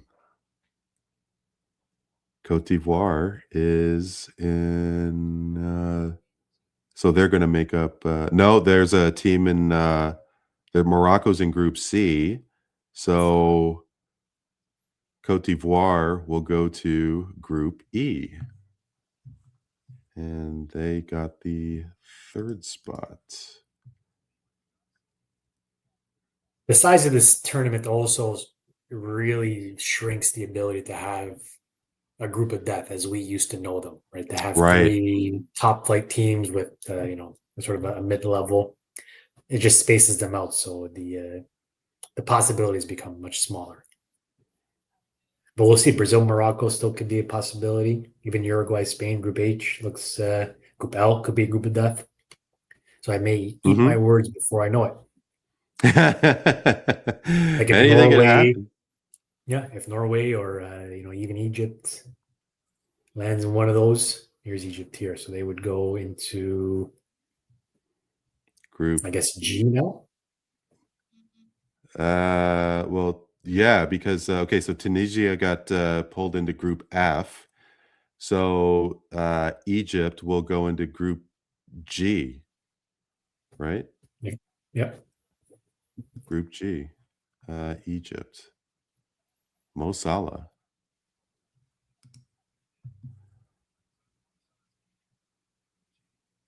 So Group C is still waiting for the third team in their group, but D, E. Yeah, Norway's going to end up there, or Scotland. Yeah, because it could. Yeah, that's right. Because Panama can't.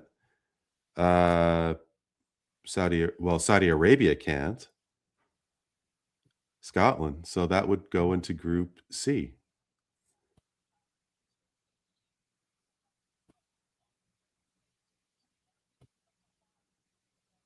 And that would be the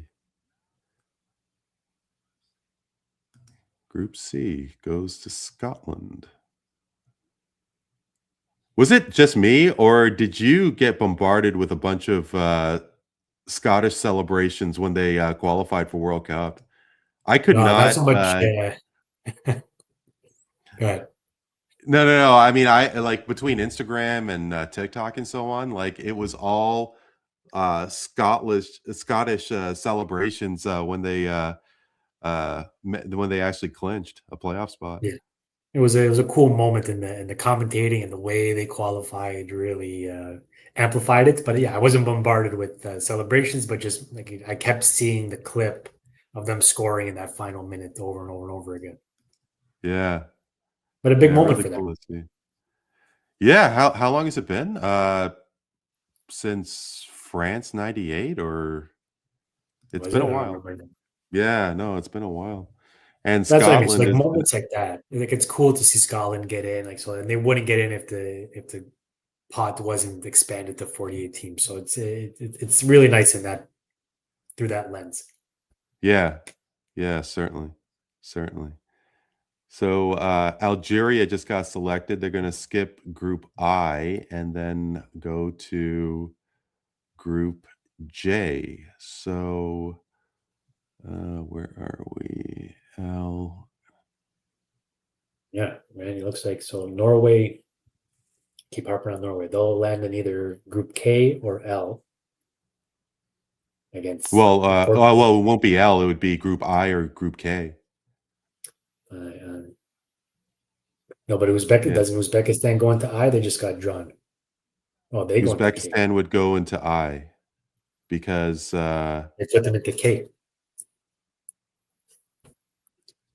they put them into K. Yeah, I guess. Uzbekistan is in Europe, right?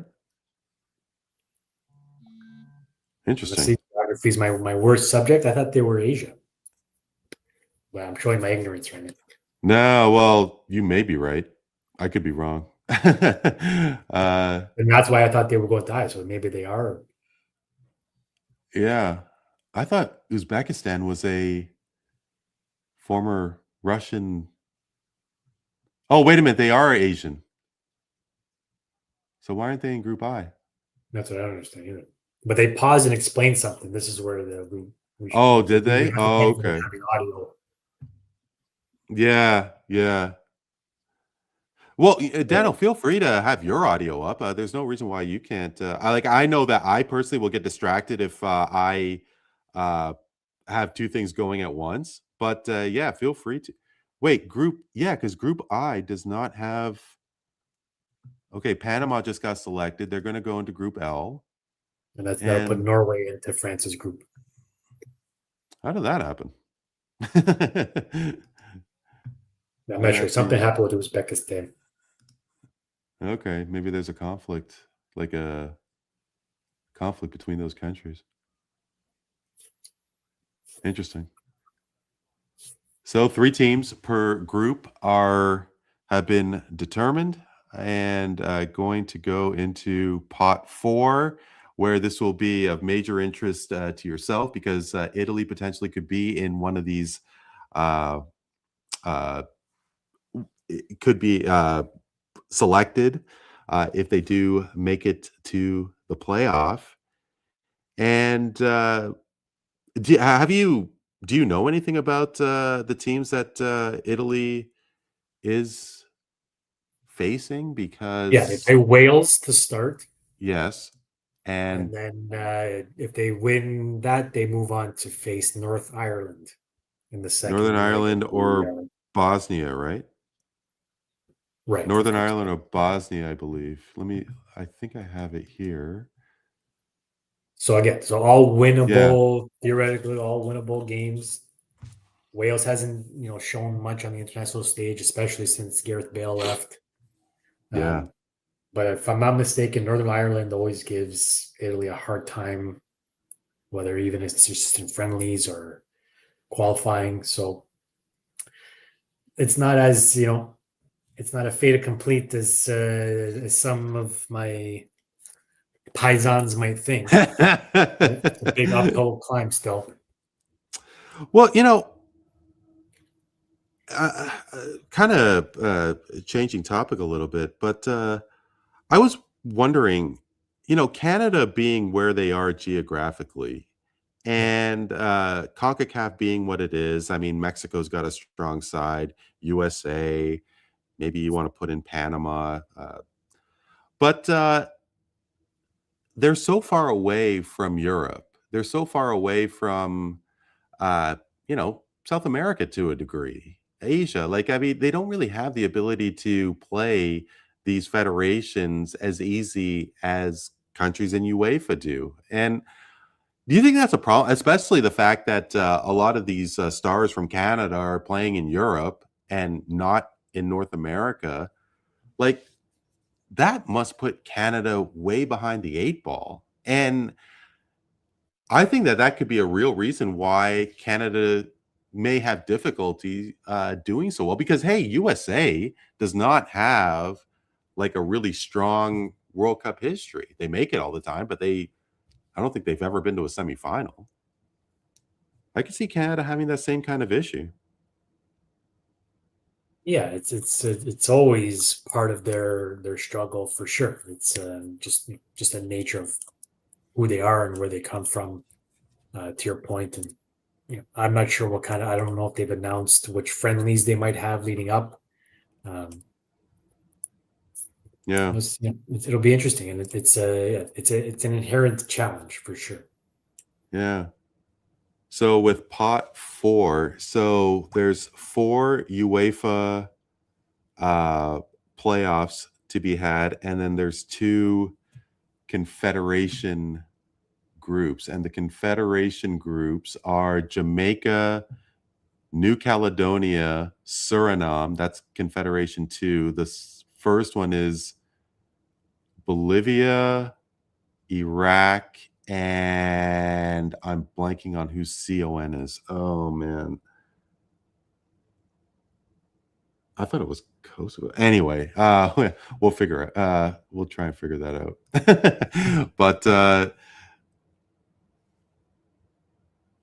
okay, so one of the UEFA playoffs have been pulled. It's the one with Denmark, North Macedonia, Czechia, and Republic of Ireland. They are going to go into Group A. So here we go. So this could be my people against my people. There it is. Yeah. There it is. It's the Italian playoff that's in Canada's group. Well, unless we're missing something. Well, there's no European. Well, there is Switzerland. So yeah, that's going into Group B. There Italy you go. potentially could face Canada. So exciting. Wow. Wow. That's going to be a hard ticket to get in this city. Oh my goodness. Can you imagine? Like the cheapest ticket's going to be at least 10 grand. Yeah. I mean, but again, it's exciting. Like, it's just like I'm excited for the thought of having both those teams play in the city that I live. Right? It's it could be really, really exciting. Yeah, It will that be, would in be my opinion. wonderful. That would be wonderful to see, Canada and Italy. Wow. Haiti just got, pulled, and they're gonna go into Group C. Where are we here?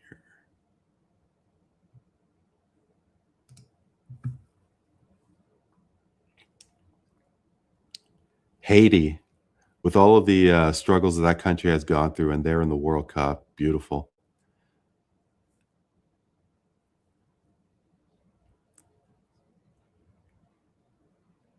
Curaçao just got picked, and they are gonna go into Group E.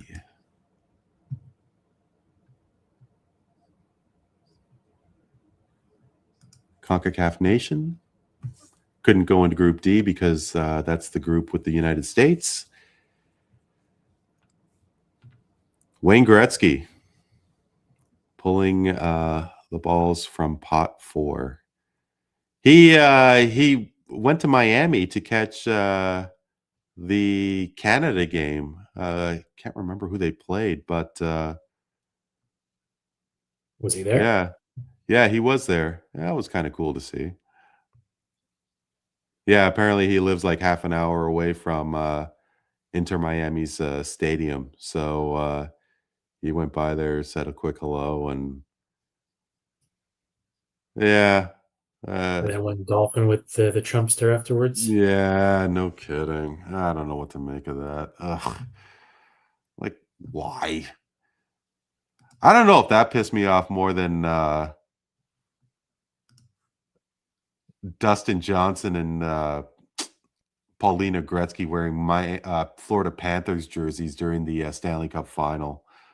Like, I don't know if you caught that when you were watching the Cup final last year, but why the hell are they wearing Florida Panther jerseys? That was such a disgrace. I hated that. So Cape Verde, African nation, they are in Group H. Wow.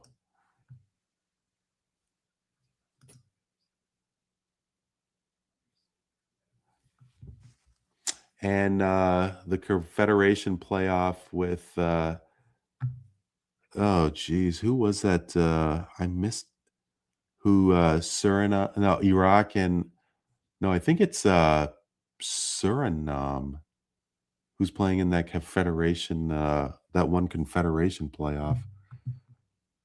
I thought I had it properly, but anyway. Yeah, honestly, I haven't been paying that close attention to it because I'm so obsessed with the fact that Italy might not make it. They occupy all my time. You're gonna have the biggest party for that match. Italy has to make it, dude. They have to now, especially. Well, when is the first game? Not until March. March. So we've got all winter to wait. Wow. You imagine And what if nothing Woodbridge else, is we can like. go watch Italy and Wales or Canada and Wales play. That'll be a ton of fun. Yeah. Well, you'd have to think because BC Place is so much bigger than BMO that the Canada-Italy match potentially will be in Could be. Vancouver. Yeah. Yeah. It would make more sense. Like from a economic standpoint. Yeah, it would be devastating to the million plus Italians that live in the GTA, but economically and especially to have a team like that, a marquee matchup in a what might go down as the worst World Cup venue in history might be a mistake. Yeah. Well, apparently Brazil's the pitch conditions for Brazil was pretty poor as well. Was it? I'm guessing that the South African venues, maybe they were pretty elite. Who knows? But yeah, BMO Field. I'm just so thankful because I mean, Toronto does not need a 60,000 seat stadium. We're not going to get the NFL here. And how many times does Vancouver and BC Place use those upper bowl seats anyway? They're not watching the Lions. No, wouldn't it be easier? And I don't know if this conversation's ever been had, but wouldn't it be easier to just convert Rogers Center for 5 games, have the dome Oh, open I at doubt least in it. the middle of summer? I doubt it. No, I mean, like, cause you need to have the seats around the pitch, right? There's no way you could do that. Like, cause I've been to a TFC game at Skydome for World Cup. Nah, BMO Was it Field bad? is better. Oh, it was bad. Yeah. I mean, like, especially, I mean, that was that before? So it was the CONCACAF Champions League, and Beckham was playing, and it was at Skydome. It was beautiful, Dano. Like the entire crowd was in red, and it was just so unique to see. And uh, um, where am I going here? I, yeah, like, but I mean, like, especially in this day and age with retractable roofs and retractable pitches, and yeah, BMO Field is a lot better to have that have those matches. Yeah, you got sightlines and stuff. It just stinks that like it's such a small makeshift stadium. And I get, maybe the it's not worth it to invest to build something new for, seemingly a handful of times. Because like you said, we Yeah, just we don't have the need to have it on a regular basis. yeah. Even if Toronto did have an NFL team, I mean, it's only going to be used what 9 times a year, like Yeah. one of those. Yeah. So how many concert venues are we going to have? I mean, how many? Uh, I mean, even that Rogers Stadium. Apparently, it's just a logistical nightmare to get to. So you know, yeah. I don't know what brought Vancouver to build a stadium like BC Place, but yeah, there's no need to have a stadium like that in Toronto. So it looks like the groups have been set, Yep. and yeah, and Canada's group is with Qatar, Switzerland, and the UEFA playoff that includes Northern Ireland, Wales, Bosnia Herzegovina, and Italy. And Ew. between those groups, Dan, what do you think Canada's chances are? Because uh, say whatever you want about Italy. I mean, they do have to go through extra means to make this World Cup. Uh, whether that means any difference in, I mean, you could think of it as spring training, like in baseball. Just because you have a poor spring training season doesn't mean that you're going to be terrible in the regular season. But For sure. it's obviously a different perspective. You did say Italy has some struggles, but with Canada, I mean, how much of a disappointment would it be if they didn't make it to the knockout stage?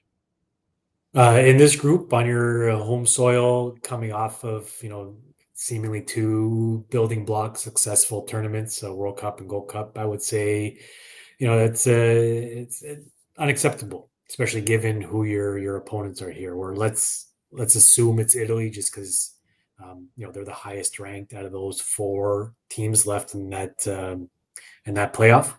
Um, there's going to be some challenges in there, like we mentioned before. Switzerland is not going to be a pushover. Even Qatar is not going to. These are going to have to be hard fought wins, but Canada's up for the task. They've got the horses. They've got the system in place now for a while. They're not coming in with a new coach or guys just coming off injury or anything like that. So there should be no excuse to win at least two of those 3 games. and make it through to the next round for sure. So I'm comfortable with the draw they got, and it's up to them now to show up when the moment matters most. Can you pick out a group of death? Obvious, no. I mean, Croatia, Ghana, maybe. Yeah, Ghana's had a really strong side. Or maybe France, Senegal, Norway, and then depending who comes out of there. There's some strong groups, but nothing group of deathies that we've seen in the past. Yeah. Well, because I think Group L, England, Croatia alone is with the history that they've had, that would probably be the best one. But who really thought that Canada was in the group of death back in 22? And I don't know if you want to call it the group of death because you have to let everything play out. And Canada does not appear to be in an overly strong group, but I mean, who really is? So we will see. Dano, thank you so much for watching this draw with me, man. It was a real blast. Just talking about everything that we did talk about. Really looking forward to talking about World Cup as we lead up. And hey, go buy yourself a Canada jersey, okay? I know Italy, whatever, Forza, but I mean, you got to buy an Italy jersey, at least for your son's sake. I will. All right, awesome. For Dan Leggieri, I'm Randy Coure. This is Voice of the Fans Canada.